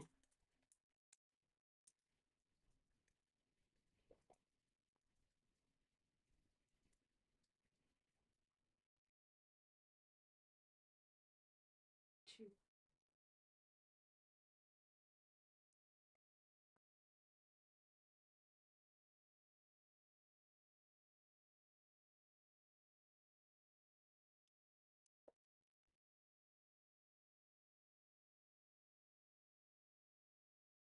Hmm, 11.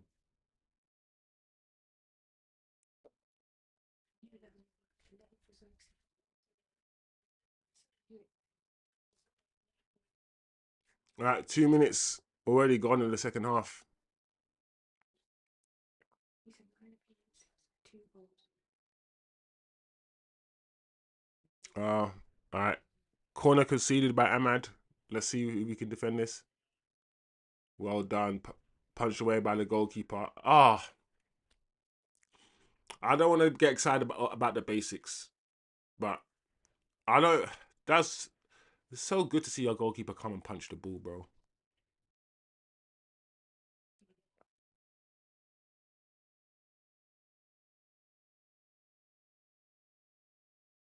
That's a good ball from Anderson. It's an Anderson ball. Yeah, Anderson is. He's defend this. Oh my lord. Oh, what a goal! What a finish! I knew it. As soon as the ball went in, yeah, I was like, defend this. Defend this. What a header from Gibbs White. Oh, that is so annoying, bro. What a header. Once again, yeah, I'm looking at the goalkeeper and I know it was a good header, but let me see this goalkeeper, man. Look at that ball from Anderson, though.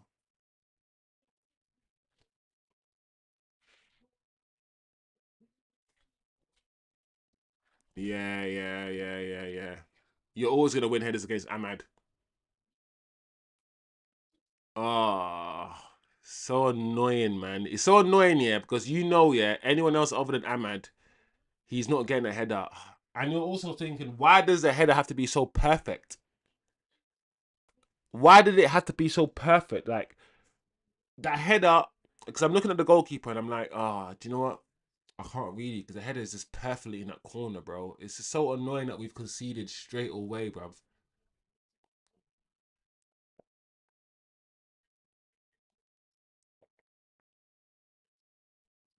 I can't even blame Ahmad. I can't even, not really, because Ahmad's not a defender, bro. And Ahmad's never going to be tall, bruv. He's never going to be tall. You know what he's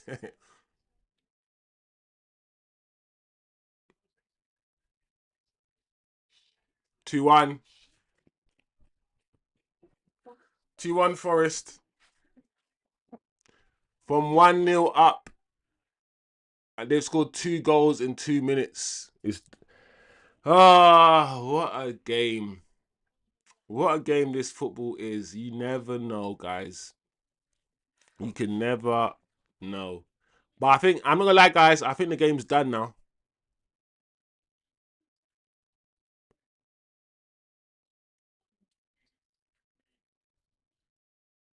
Yeah, I'm not gonna lie, it does feel like, you know, when you get sucker punched like this, yeah?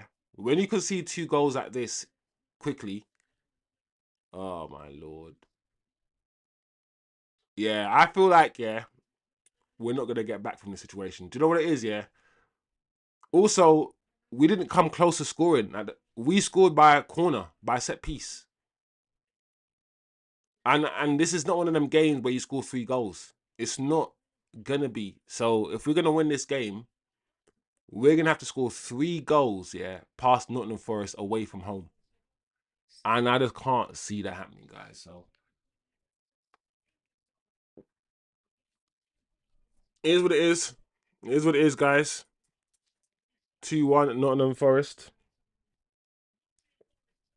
It's good to know where your team is. I'm not even reacting in a mad way. I'm not shouting or swearing. Because this team, I know where this team is. I know what this manager's about. So it is what it is, man.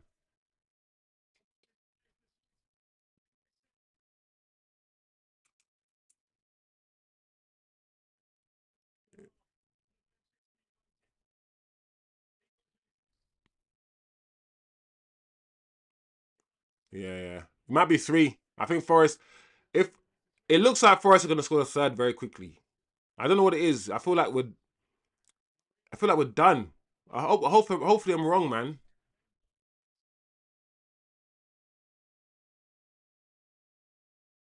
But this match just feels weird, guys. It feels very strange.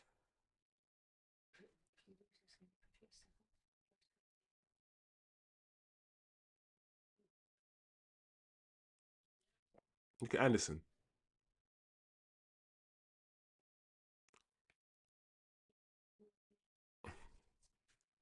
Tim says, well, that didn't last long. No. Two balls in the box. 2 crosses in. I did say that neither team are going to create like chances through open play by playing good football. And every goal that's been scored today is a cross into the box. Every goal is a cross into the box. So it is what it is. Paying the price for missed chances in the first half. All Nottingham Forest have done is rushed us in the second half. Not only have they rushed us in the second half, we haven't started as aggressively. We haven't started as aggressively. We've allowed them to just push us around and bully us. And that wasn't really happening in the second half. In the first half, shall I say.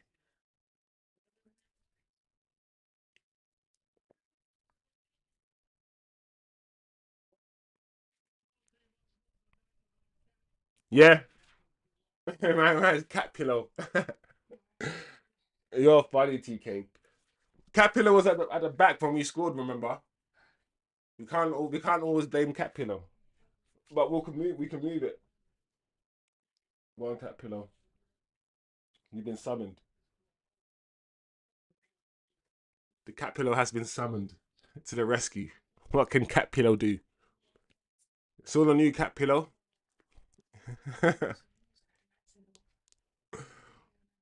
Wolves are a man down.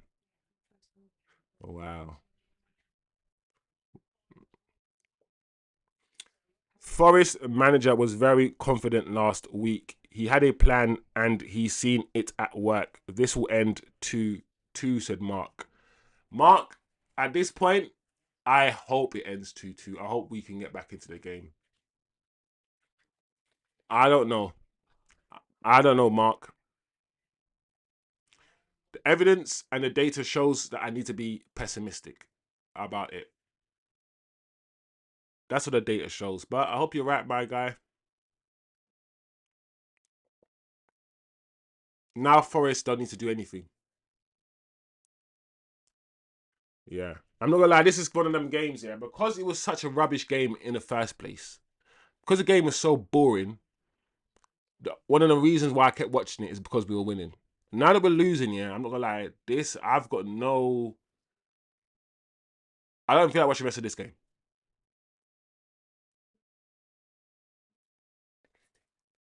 Like, it's so boring to watch.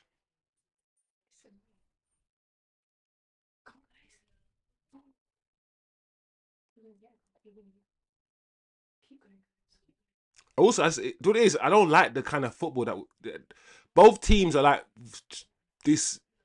One, we're not seeing more than 5 or 6 passes, yeah. And the way that both teams play so physical, it's just like it's all about this challenges and being. I don't know, man. Maybe it's the Premier League. Is it me or the Premier League very boring to watch this year? Every goal is a throw in, a corner, or a set piece into the box this year in the Premier League.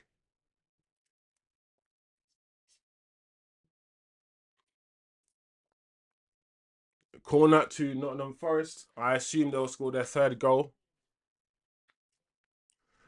from this position. I feel like Sean Dyche said, listen, we need to be more physical, be in their faces, be first to the ball. We're not doing these things. And they came out and they started quickly. They started so aggressively.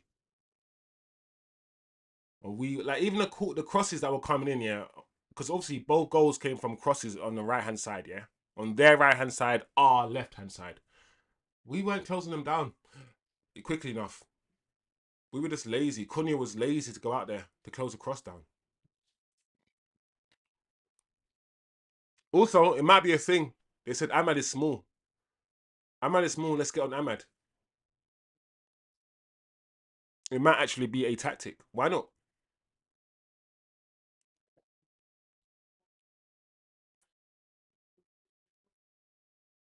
Look, even that corner,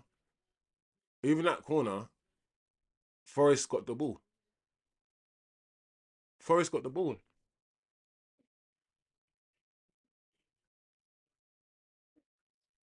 Let's see what this manager does. We're approaching 60 minutes, and I feel like we're not gonna get into our game now. Like we haven't got into our game at all anyway. To be fair,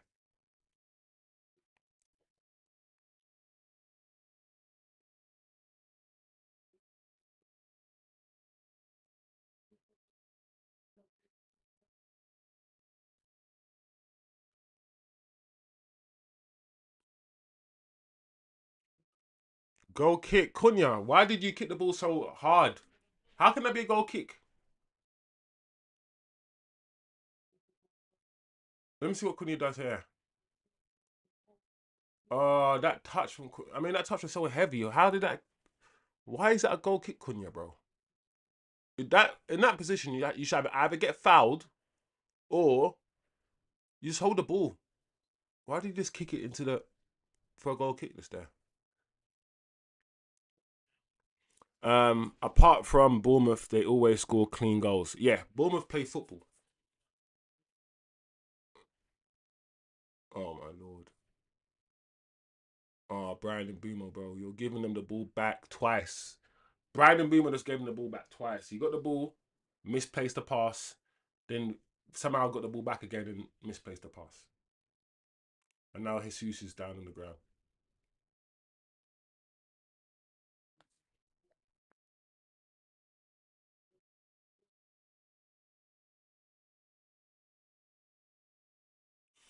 This is good anyway.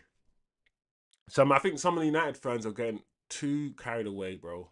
Some of the Man United fans were getting way too carried away. Like, this manager's not good enough. He is not. We have better players than Forest. We shouldn't be losing.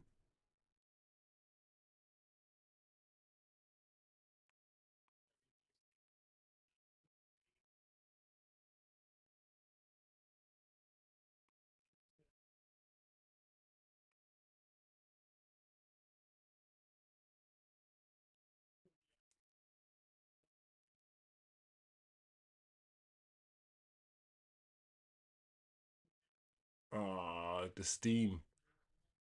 The steam in the attack has gone out. The attack is fizzled out now.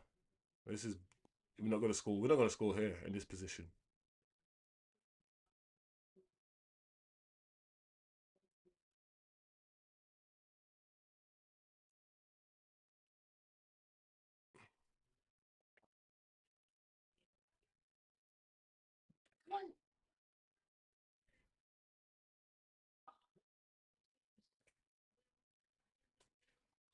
I didn't even move. It didn't even move me that shot off the post.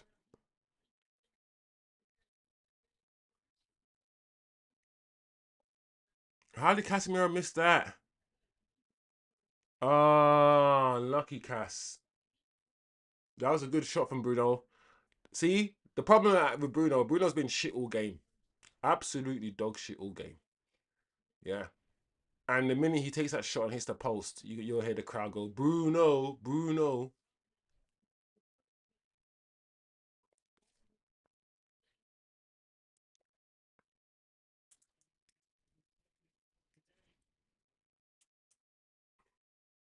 Yeah, man. I think this game's done, people. I ain't gonna lie. Obviously, I hope I'm wrong. I don't want the game to be done. I need us to score, but I feel like it's finished, guys. We only scored because of a cross in the box. I don't feel like we're gonna score unless it's another cross in the box or something. Ref, book him, bro. Yeah, you got to book him for that. Luke Shaw had the ball. Man ran so far just to drag Luke Shaw down, bro. You got to book him for that, bro. That's ridiculous.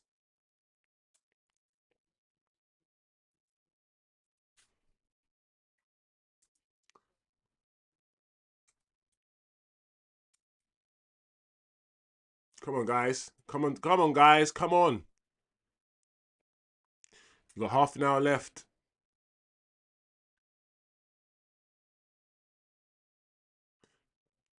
Let's see which manager is gonna. Let's see what what Amram's gonna do in terms of changes as well.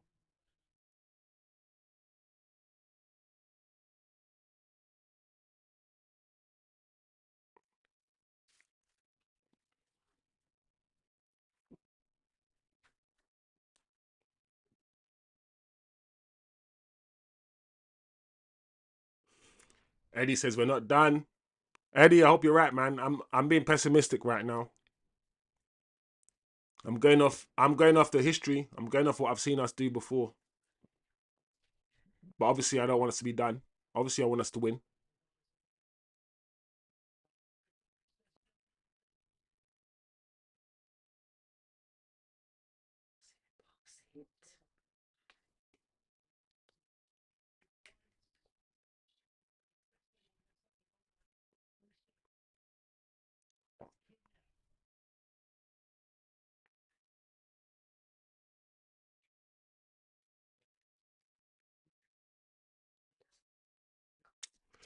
Yeah.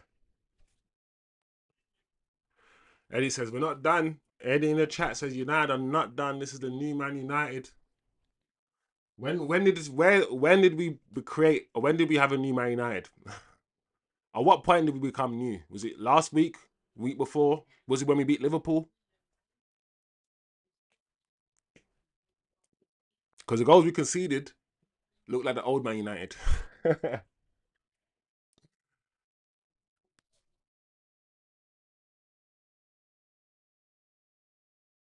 Did Cass get yellow there? Was that Cass's yellow? His costume yellow or not? Oh my god, Lenny, bro. One thing I keep saying, guys, about Lenny, in the air, Leniero is not the most aggressive footballer. It's a reason why in games like this, the manager plays Harry Maguire. I believe maybe if Harry Maguire is on the field and those balls are coming in, we might be doing a little bit better than we are doing now. I don't want Harry Maguire to play. I still prefer Leniero.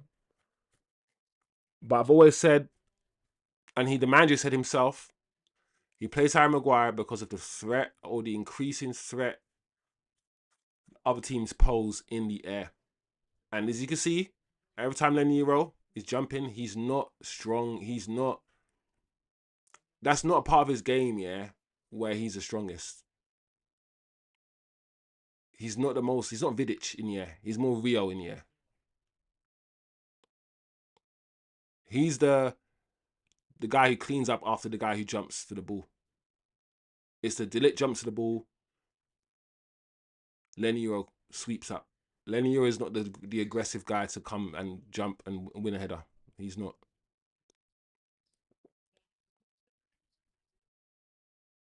Wow, I thought that was a goal. I thought that was a third.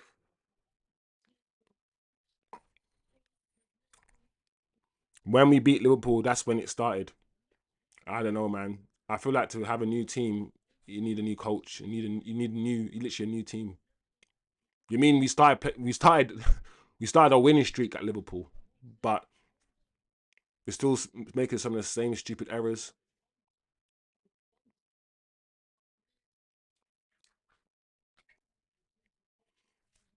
Time for some subs, Ruby. I think so. We got 25 minutes left.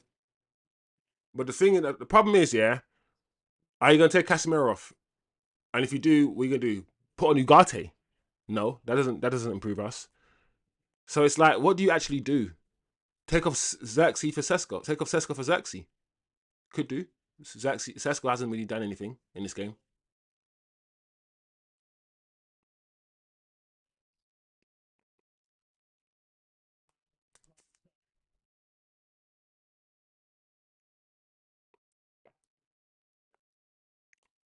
No one's in the box. I mean, this is as attacking team as you can get under Ruben Amorim.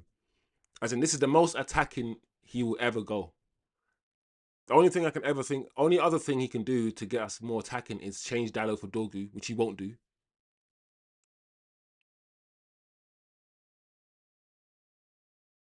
What? Kobe Mainoo for Casemiro removes the balance of the midfield. It might make us more like susceptible to concede a third. What do you actually do, guys?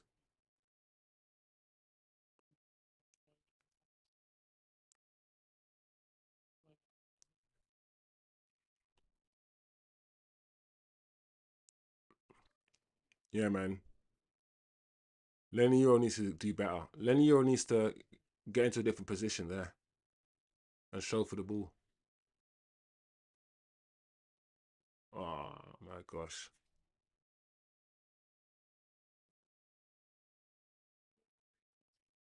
Oh, Hudson-Odoi. Yeah. I mean, Forest will score the third, guys. If we're being honest with ourselves, this game this is a 3-1 game to Forest, which means this is worse, right? We only got beaten 1-0 by them last season. It was a lucky 1-0 goal, if anything. And now it looks like we're going to be beaten 3-1. Soundly beaten as well. Oh, look, Dorgu's coming on. Who's he taking off for Dorgu? Dallo. Look, it's funny. I said that the only thing I could think of him doing, I literally said the only thing I could think he does to make us more attacking is take Dallo off for Dorgu. Because anything else he does, when he takes off Casemiro and all these other things, he doesn't actually make us a better team. And he knows that. So that's why he's not doing it this time.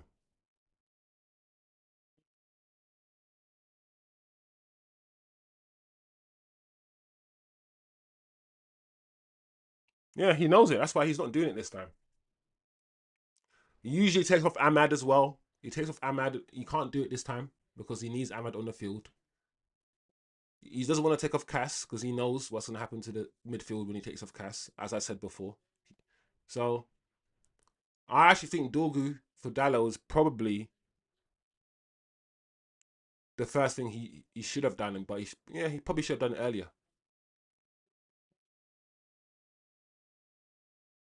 Yeah, this game is, like I said, the game is done, guys. You weren't listening. You can just feel. You can just feel that the game is done. Forest has done well. They've done their job, and they've sucker punched us. When you score 2 goals, in literally 2 minutes, usually the game is done. Like, you need to understand what that does to you. We know football. That kind of sucker punch is crazy, especially away from home. So, like I said, the game is done, guys. It's done.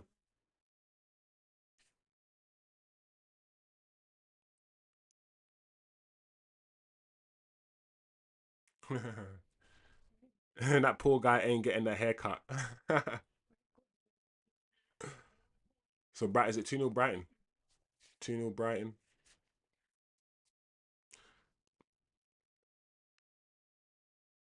Let him grow it longer. He's donating it all to hair charity, so someone with alopecia, will get a decent wig. Like Jada Pinkett Smith. Jada Pinkett Smith.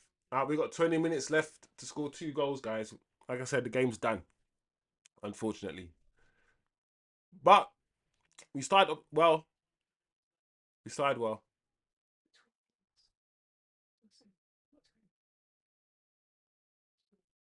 Oh, we're just not playing. Cunha's not playing well either. This is Cunha's worst game of the season. Cunha, I don't think Cunha's had more than like 5 touches of the ball. Like, what's Cunha done today, guys? What's he actually done today?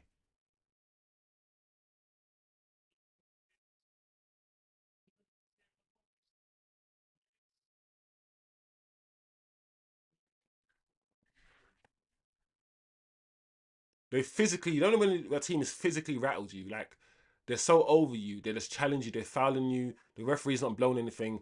I feel like physically, we haven't matched them.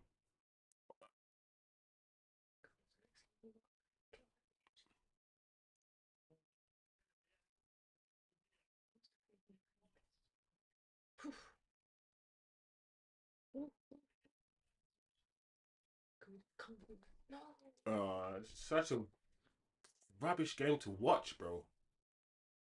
That's what's annoying me as well, is the fact that we're not even creating nothing, and we haven't really created anything in the first half either, apart from the goal we scored. Second half, we haven't created much.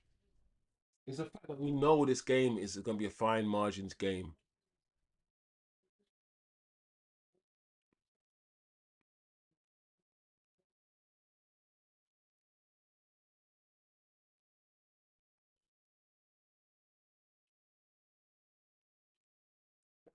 Like the last few times Amas had the ball, the last few times Amas had the ball, and Amas doesn't usually look like he's getting out muscled. Amas usually quite sturdy, but this half, they've been clamping Ahmad, bro.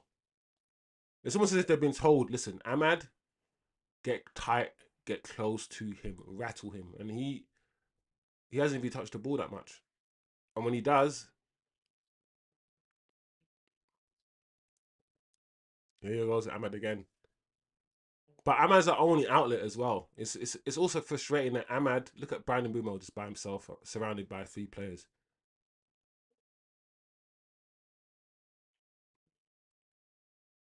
See, they're so tight to us now. Look at Ahmad there over the right. He had no space. We can't deal with all that, man. Look at us. We're struggling.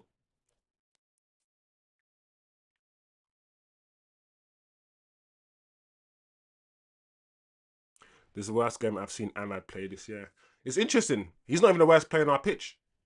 Bruno's been worse than him today. Brandon Bumo's been worse than Ahmad today. Brandon Bumo's been shit today. What's Brandon Bumo done today in the whole game? What has actually Brandon Bumo done today? What's Cunha? It's just like all of our attacking players have been absolutely poor today. That's a good ball from Cunha though. Me saying that. Ahmad the ball. Ahmad, do something. Why did Cunha leave it, bruv?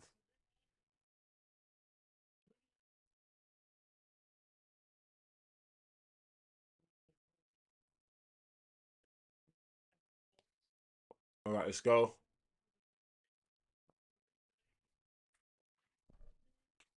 Unlucky Dorgu.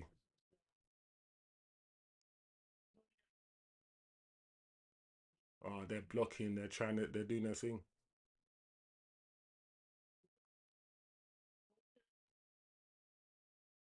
Oh, all right. 15 minutes to go.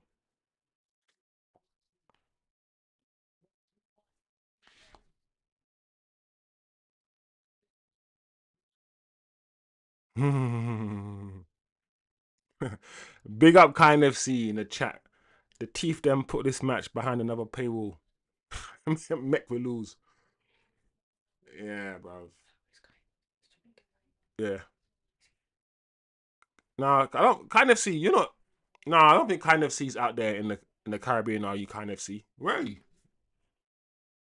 Because I'm asking because obviously the hurricane in Jamaica and whatnot.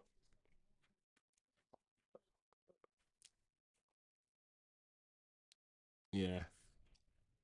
Oh, this game, guys. What an annoying game.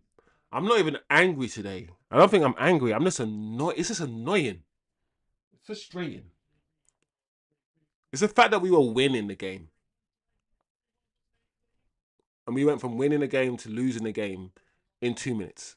I think that's what it is. It's the quick NY. So you're good. Kind of see he's good. He's in NY. Um, but I'm assuming you are from JA. Which part? 'Cause I'm just making sure everyone's families and everyone's good out there, man. West London. Make sure everyone's good, bro. 'Cause my family is good out there. You know. Shaggy arrived yesterday. Jamaica with a plane full. So there was Mm, going back over the town. yeah. It's good. I want everyone to go back over there. Shaggy, go back over there. Even the footballers, Raheem, all the man there. Just go back over there, Raheem. You know, and just help out us your home, Sterling. So we got Mazraoui on for Lenny Euro. I mean, I'm not gonna lie. Once again, Lenny Euro.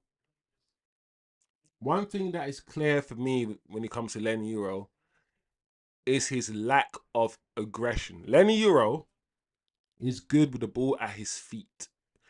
He's good at jumping into the spaces, dribbling. He's a good defender. What Lenny Euro lacks, in my opinion, is what we've seen Delit and Shaw do over the last 3 or 4 games is be so aggressive off the ball, pounce into spaces, occupy certain different spaces, all these things. He's not. He's more Rolls Roycey, Lenny Euro, than he is that sort of mad aggressive defender. That is clear, and there's nothing wrong with that. It depends on what the manager wants. We had loads of Rolls Royce defenders during the years. So, but Lenny Euro is definitely more Rolls Roycey in terms of his defending than anything else. Mine is okay, some damage, but health is good. Big up kind of see. No, it's good, man. It's good to hear. Because, yeah, the thing about these hurricane things, I don't think it's gonna get any better. I feel like we're gonna get even worse hurricanes. Like every year, it's gonna get worse. It's not gonna get any better. So I don't know what's gonna happen. We need to find a way to. You can't do anything with a hurricane. It's just natural, and you can't beat a hurricane. Or how are you gonna protect against a hurricane? I mean, how do you even protect? What do you even do? You can't build a wall. What's a wall? What's a wall gonna do? Do you know what I'm saying? So how do you like? I don't know. Change the way you build houses. Like, what do you do? I saw one guy. Deeper foundations in the buildings. What? Saved his whole banana farm. tree before it started. He cut every branch of every tree, so he lost the plants. But the trees all stood still. It's amazing how he did. Nothing to bloom.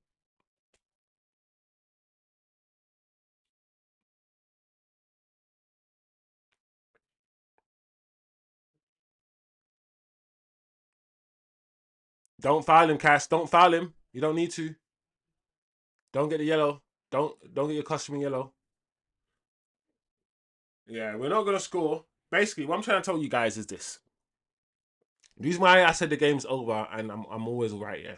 Almost always right. We're not gonna score past Nottingham Forest once they're in their low block. That's the whole point. We don't score past teams with low block. We don't do it. And the only way we score past them in the first half is set piece. I think we're lucky with that set piece. I don't think Nottingham Forest are going to give us another one. Right? This game's a 1-0 game. The fact that we conceded 2 goals is crazy to me.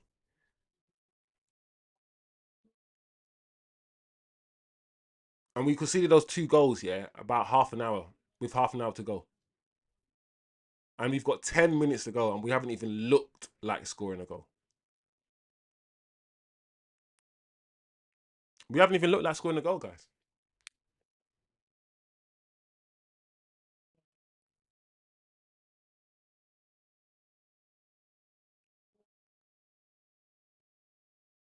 Look at Anderson, bro. He's played well, bro. Anderson might be that guy, you know.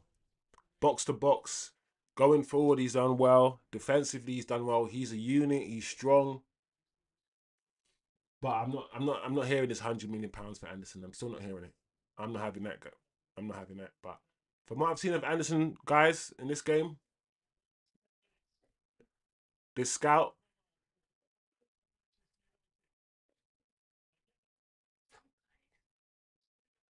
Yes. Ahmad, what a finish! He needed it. I'm so happy for Amad Diallo.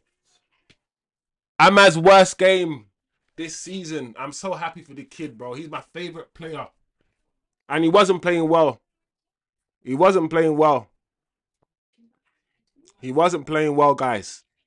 He needed that goal to redeem himself. This wasn't one of Ahmad's better games. It wasn't, but what a goal. This is what I'm saying, yeah. Ahmad's got this. This is what Ahmad's got in his locker. Look at this. Look at that. Let Ahmad shoot. Let him keep shooting. Let Cunha shoot. Let these guys feel them. Let Sesko, let these guys shoot. Because once they start shooting more and more, who knows? This might happen.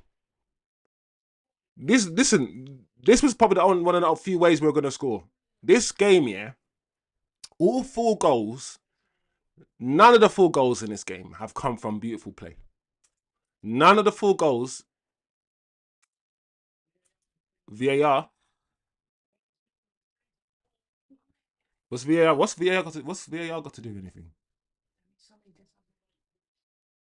None of the 4 goals that have been scored yet has been out of like clear play, good play, carving the team open. 3 goals coming from crosses in the air, and then 1, the ball fell to Ahmad, and Ahmad just volleyed it in.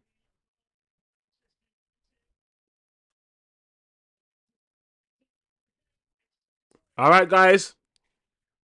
2-2. TK, this is the best game I played. This is the best game I've seen Ahmad play this year. No, Ahmad wasn't good today. We're not gonna do that. Ahmad still hasn't been that good. The thing about me when I assess footballers, yeah, you can score a goal all you like, bro. Like, even my favorite player like Ahmad, I look at your overall performance, yeah, and Ahmad's 90-minute performance, yeah, today hasn't been that great. He scored a goal, but over the 90, he hasn't. But Ahmad's always our outlet. Ahmad is the guy that he can do that. You know, he can do that. I'll take the draw, guys. I will take the draw against Nottingham Forest. I absolutely will.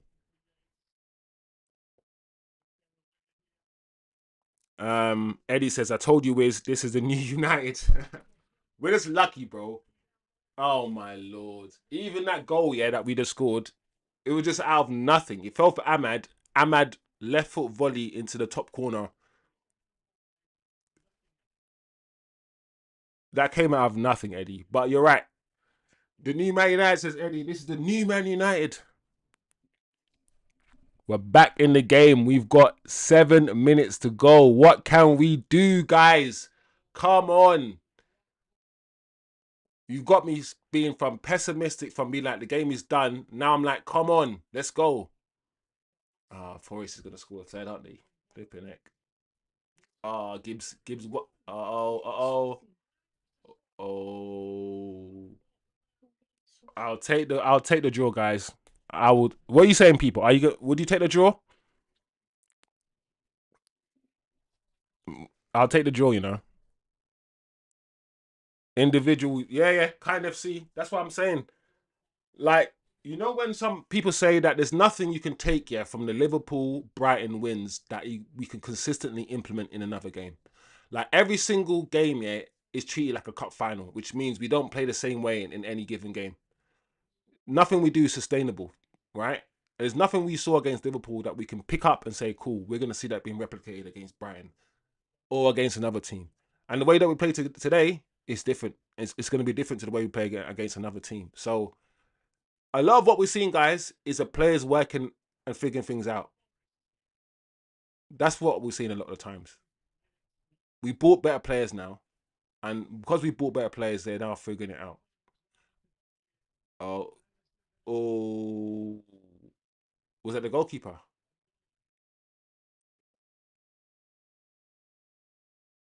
Another corner. All right.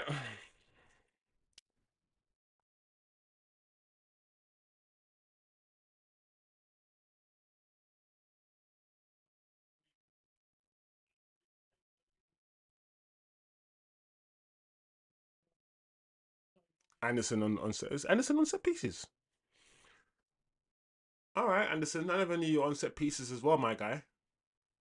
Anderson corner. Here we go. Ooh. All right. We've got 5 minutes left. 80. Well, 4 minutes technically. 86 minutes on the clock. What are we saying, guys? Are we happy with the draw? At least we haven't lost.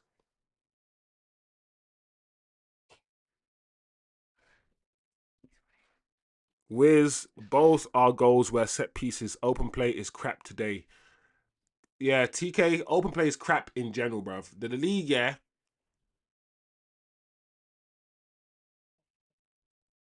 The league, yeah. Don't. Oh, Cunha, bro. Cunha's shots, yeah. I don't know why, yeah. I don't like when Cunha shoots, bro. I can't believe Cunha scored as many goals, yeah, as he scored when I look at him shoot. Cunha shoots the way Zexy shoots. Never hardly any power in his shots. Always some sort of side foot. Even the goal that he scored, yeah, last week, yeah, it was a good goal, but because he curved it around the defender and curved it around the goalkeeper, that's why he scored. It wasn't a lot of pace even on that shot. Cunha, yeah, when he shoots, I don't know why, yeah, he don't have to put power in his shots. He's a bit Zexy-ish when he shoots, Cunha.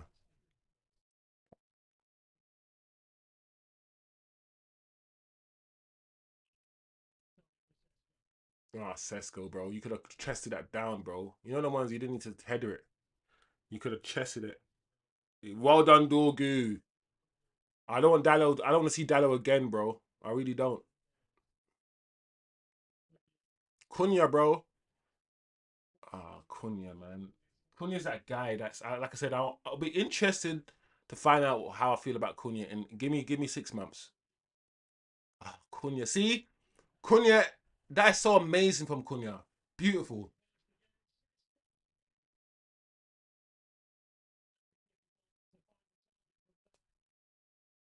Sesko, you telling me you tried to shoot from there, Benjamin Sesko? See, Cunha did something really silly, and then he got up and did something really amazing. I think that's just gonna be Cunha for me. He's just gonna be one. He's just gonna be one of those players. That's it. I'm just gonna have to live with it. But we already have Bruno, who's a bit like that. That's why I'm like, oh, Cunha. I'm gonna love and hate Cunha. I can see it. This maverick footballer that you gotta let him do his thing. You have to let him do his thing.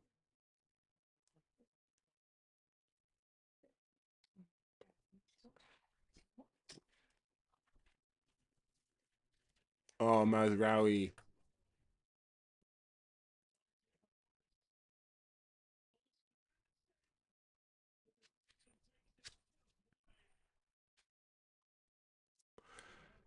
Oh, Mazraoui, bro. Mazraoui. You know when you evade one, I always see defenders do this. Or footballers do this in general. When you evade one challenge, yeah, I don't know what it is, yeah. You automatically think I don't know, it was a dopamine rush, whatever the adrenaline rush is. You want to go and beat a next man. Sometimes, yeah, once you beat your first man, yeah, just know that you beat one man and you just release the ball. Don't get excited and try to beat another man. Like Mazraoui. Forest are gonna score from this corner. Oh no, they didn't. A draw. We'll take a draw. No Maguire to send on.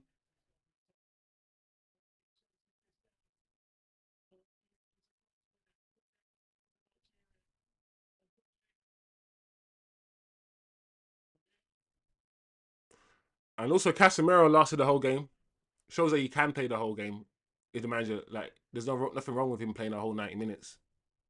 Even though he does look a bit gassed out, to be honest, Cass. But so does a lot of the team.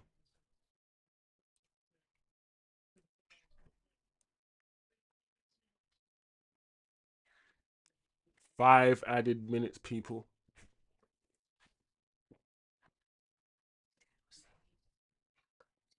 Because he can see the score in there. Because he's listening to it. We're like 1 or 2 minutes behind, aren't we? Yeah. My stream is always going to be, because I'm streaming it, it's probably going to be 1 or 2 minutes later than anyone else who's watching it.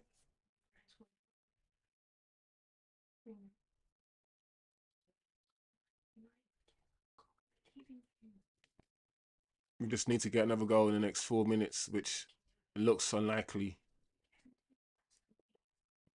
All the goals today came from, looks like some sort of set piece, right?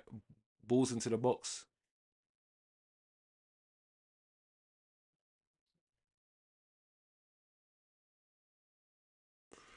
Yeah. A draw. I think a draw is a fair result.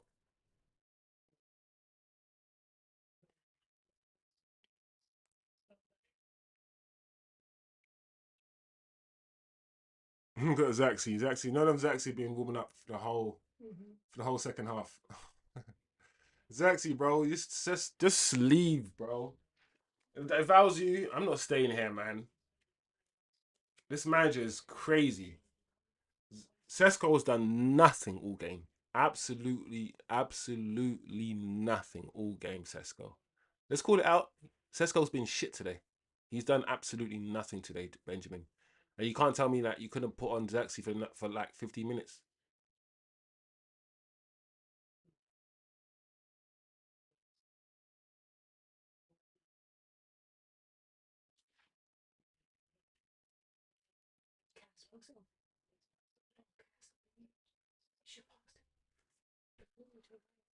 All right, another corner for Man United.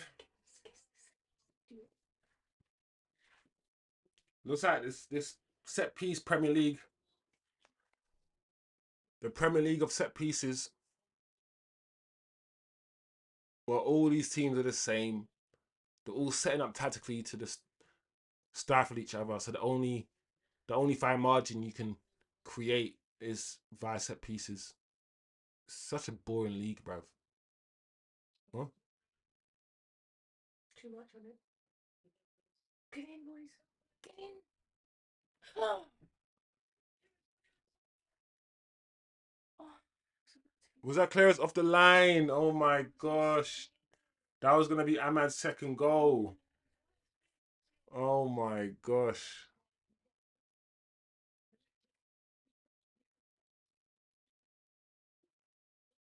Lucky. Lucky. Forest, but lucky that Ahmad again almost scored. Oh. Ah, lucky.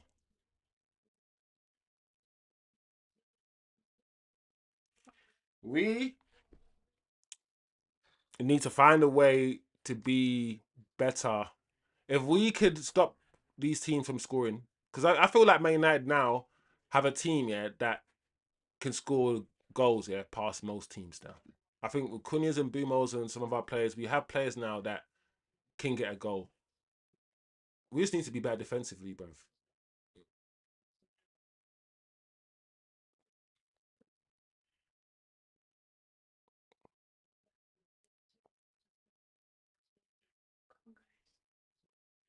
Oh, Mazraoui, bro. Ah, 2-2 draw. Not too shabby. 2-2 draw, guys. Not too shabby. But we're gonna lose. We're gonna lose ground because I don't feel like Man City are gonna lose. I don't feel like Liverpool. I know a lot of people think that Villa are gonna beat Liverpool, but I feel like Liverpool are gonna beat Villa. I'm like, I can't see Villa like Liverpool losing 7, 8 games in a row. Like, there he goes. There you go. There you go. After all of that, Sean Dyche versus Ruben Amrim, all of this talk, all the hype, 1 game a week. This is what happens, guys. We don't play 2 games a week. We're gonna have to wait another. No, this time we have to wait 7 days. I think our next game is on either Sunday or Monday. Oh, it might be next Saturday. But this 1 game a week thing, imagine waiting a whole week. Imagine waiting a whole week and then seeing this performance. How do you begin to compartmentalize what you've seen, people? What have we seen? Have we seen a dogged performance and a comeback to draw against the favourites, which is Forest? Or have we seen a poor game, 2 poor teams relying on set pieces to score goals? Like, you can assess this, and you're going to see loads of people react to this match in so many different ways, depending on your perspective and how you're approaching the game. Should we be happy that we've gone from behind and we've managed to get a point? Or should we be disappointed that we've gone ahead in a game and allowed Nottingham Forest to score 2 goals in literally in the space of 2 minutes from the right hand side? 2 crosses coming into the box. 2 goals in 2 minutes. Boom. Going from 1-0 up to 2-1 down in a second. How do you begin to assess this game that we've just seen? So many underperformers today. The front three were not good. I mean, Cunha, I say Cunha was bad, but Cunha had one of those games where he did a lot of good things. A lot of good things. And 1 or 2 annoying things. But I feel like that's going to be Cunha forever and ever. That's just going to be Cunha. And we're just going to have to get used to it. Because that's just how he plays football. Ahmad was not having a good game. I know TK was saying that Ahmad was the worst player. And I said, and Boomer hasn't played well either. Sesko didn't do anything today. Really, not much. Ahmad's goal, my lord, that's the goal of the game.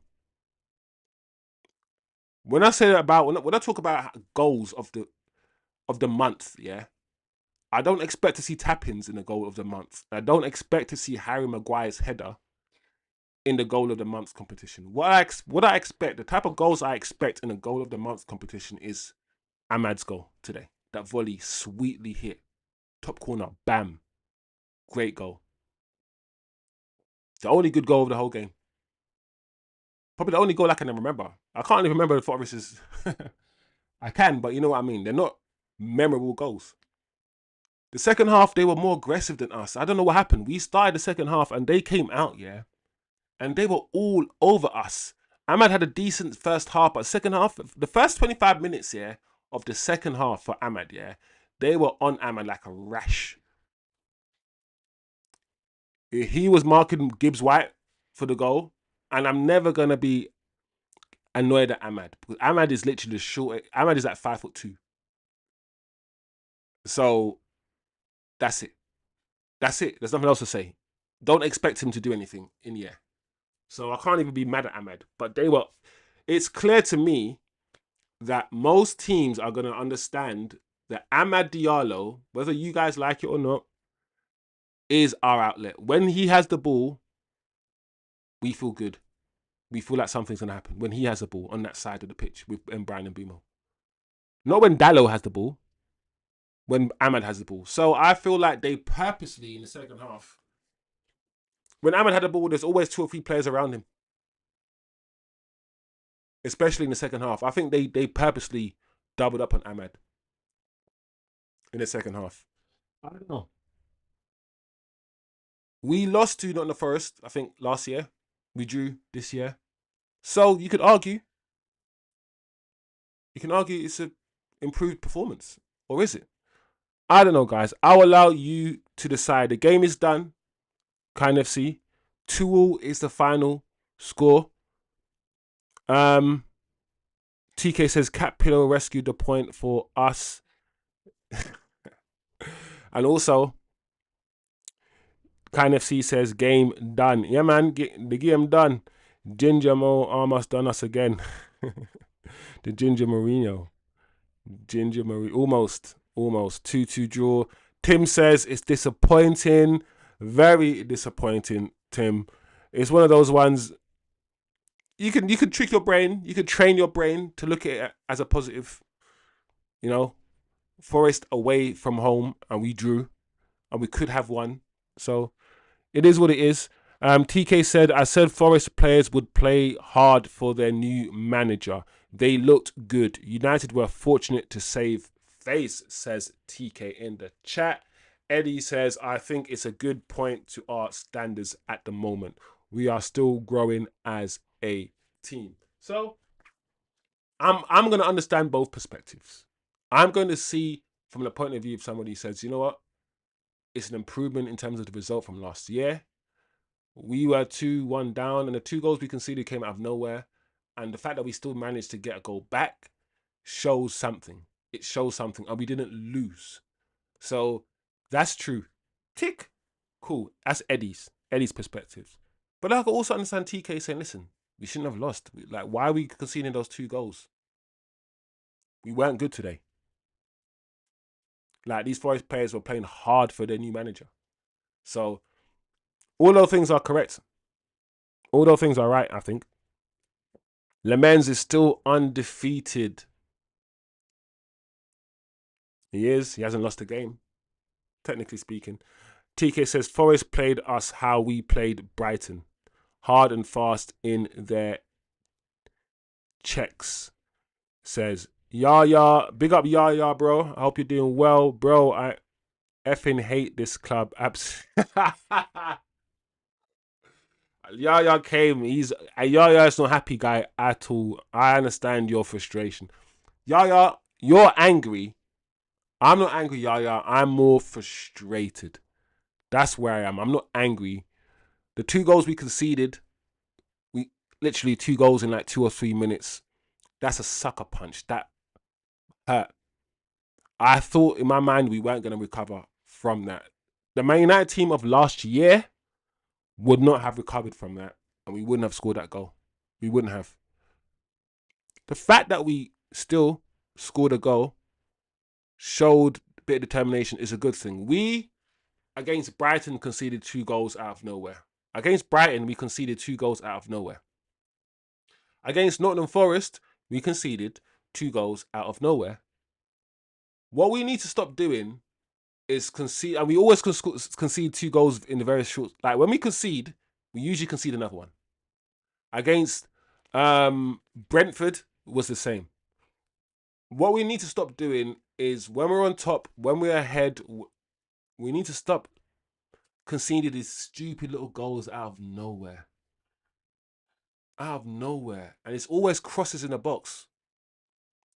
It's always some sort of somebody kicking the ball in the air and we're not dealing with it. In all of those games I just said, we just conceded a few goals literally out of nowhere. This game, 2 goals. Boom. We need to, I'm looking at Arsenal. And I'm looking at the fact that Arsenal don't even concede chances. Arsenal are so rigid and structured, yeah. And they've got these. Every defender in Arsenal's back line is over 6 foot.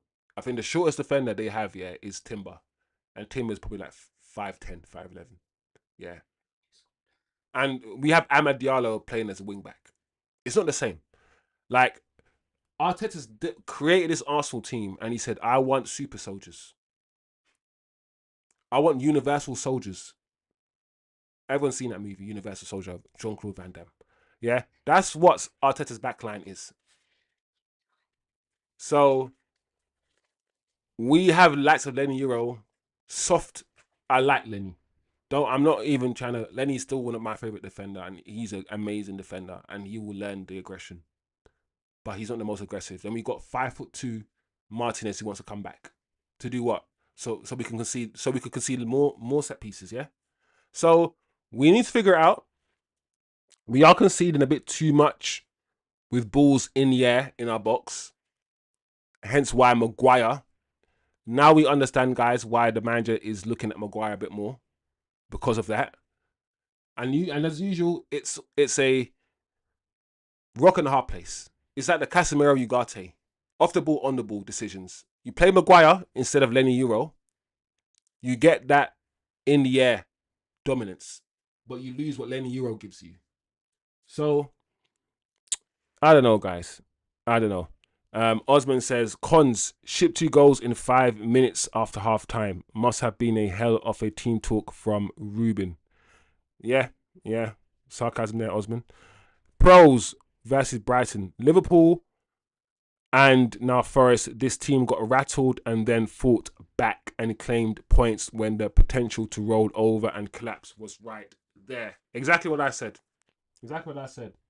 Last year, in some of these games, we would have rolled over, but we haven't. So the character is building. The character is being built, which is good. We have the likes of Bruno. We have the likes of Casemiro. We do have players who've been through things, done things, and should be able to bring the team out of the shithole, right? Or at least help. And that's another reason why they play, I guess.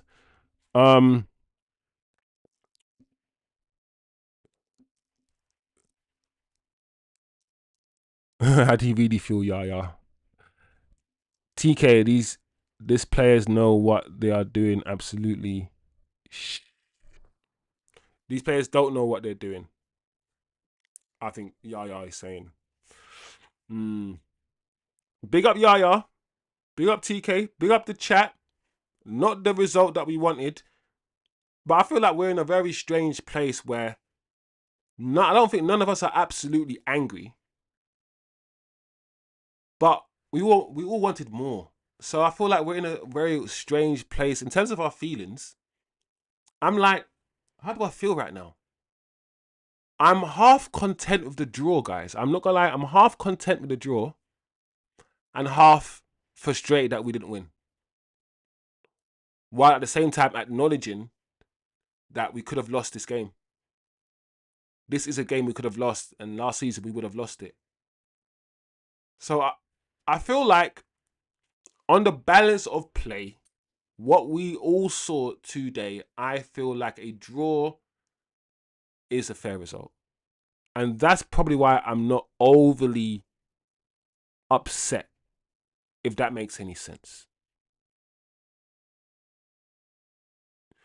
I'm going to do,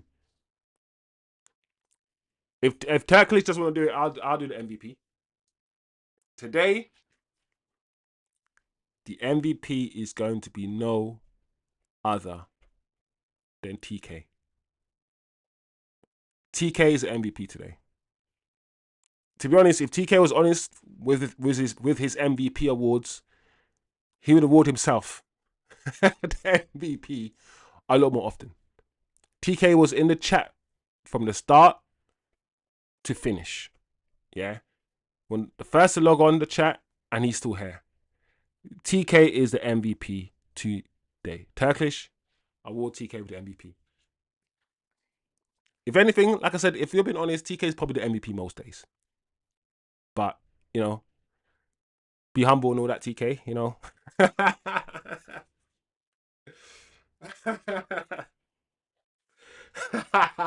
That's funny. Yeah, guys. Yeah, man. Disappointing, man. So the next game was it Saturday?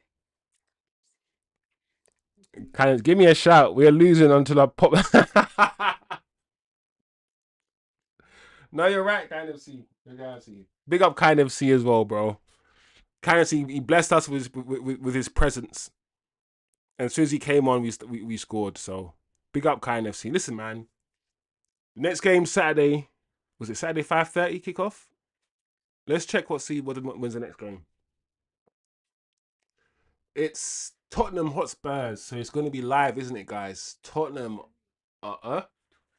So next Saturday's game is an early kickoff. Sorry, Kind FC. Sorry, TK. It's 12:30 local time, UK time, and it's against Tottenham Hotspurs. And I'm not gonna lie, the Nottingham Forest game is whatever.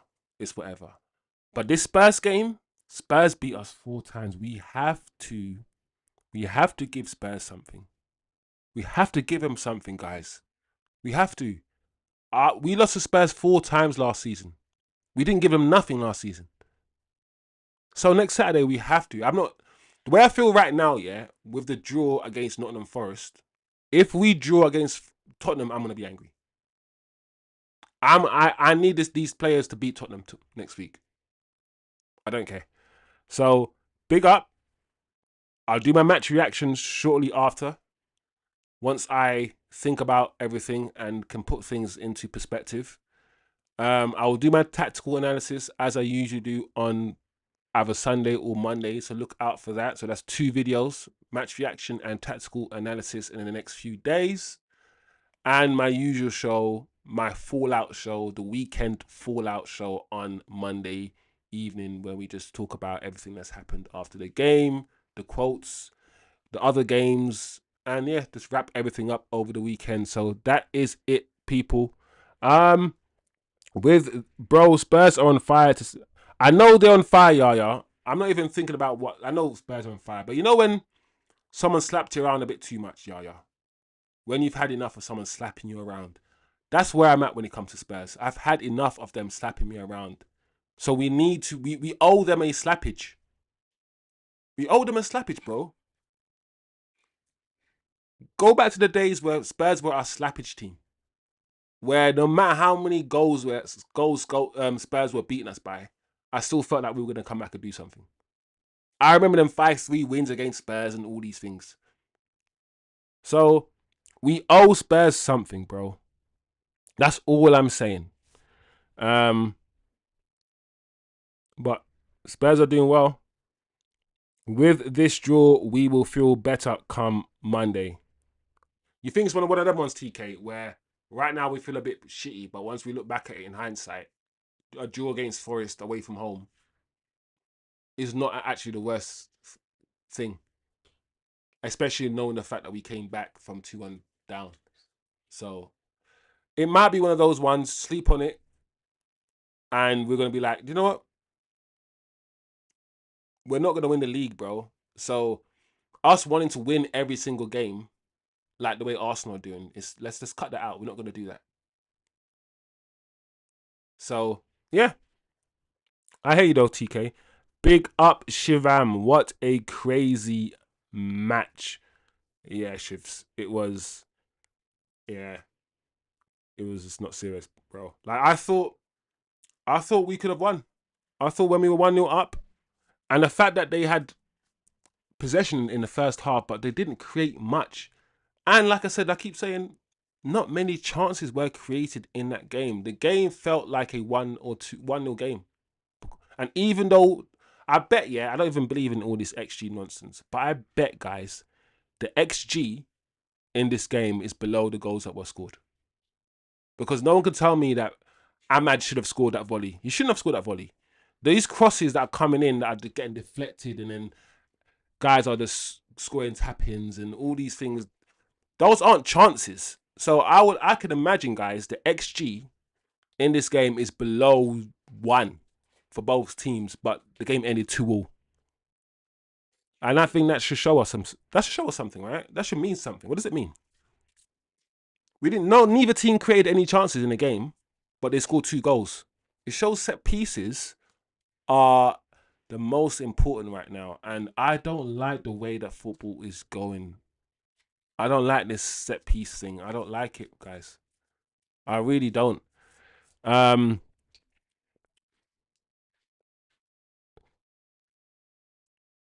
We are off. I'm gonna end the stream in a bit, in a second, TK.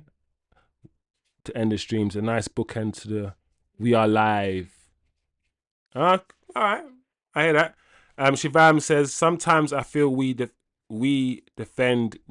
Or the defenders need to do better on crosses. I agree, Shivam. I agree. We don't. I said that's one of the reasons. As much as some of us don't like it, Shivam, that's probably one of the reasons why he does select Maguire in some games to deal with these crosses. I'm not that happy, but a decent result. Let's go, lads. We are on a run. All right, Shivam. That's not bad. You are disappointed with the performance. You know we could have done better, but you're not angry with the result. It's a decent result. I think, Shivam, that's probably where most people are now at. That's where we're at, you know. Sesko needs to improve a lot. He should get better and sharper by this. I agree. I'm not gonna lie. I do say that we need to. We are Man United fans, yeah. So we should criticize our players. If one of our players has not had a good game, we should be able to call it out. But we should also apply understanding. It's not Sesko's had a bad game, Sesko needs to be sold. It's Sesko's had a bad game, let's improve, let's keep going. You know, sometimes you criticize somebody, but you want them to improve. You don't criticize somebody because you hate them and you want them to leave. So I feel like Sesko didn't have a good game today. He didn't. But he can improve. He can get better. He needs... What Forest did very well today, yeah, was rush us. Close us down very quickly. Sesko was rushed today a lot. When he got the ball, he was closed down. He didn't have a lot of time, Sesko, to get the ball out of his feet. And Sesko's a very tall striker. His first touch is usually good. But because he's tall and he's got these gangly legs, the ball can sometimes get underneath his feet and get stuck underneath his feet. So sometimes he needs to get the ball out of his feet quicker. He wasn't given a lot of time today to play football. And the 210s, Cunha and Bumo, weren't that close to him either. So he wasn't good today, Sesko. And I thought, personally, because Sesko, I felt, was very ineffective today. And because Sesko is not really offering that much going forward, stretching the teams, he's not doing anything more than like Zaxi would do. Because Zaxi might not offer that much when it comes to stretching the defense or stretching the opposition, right?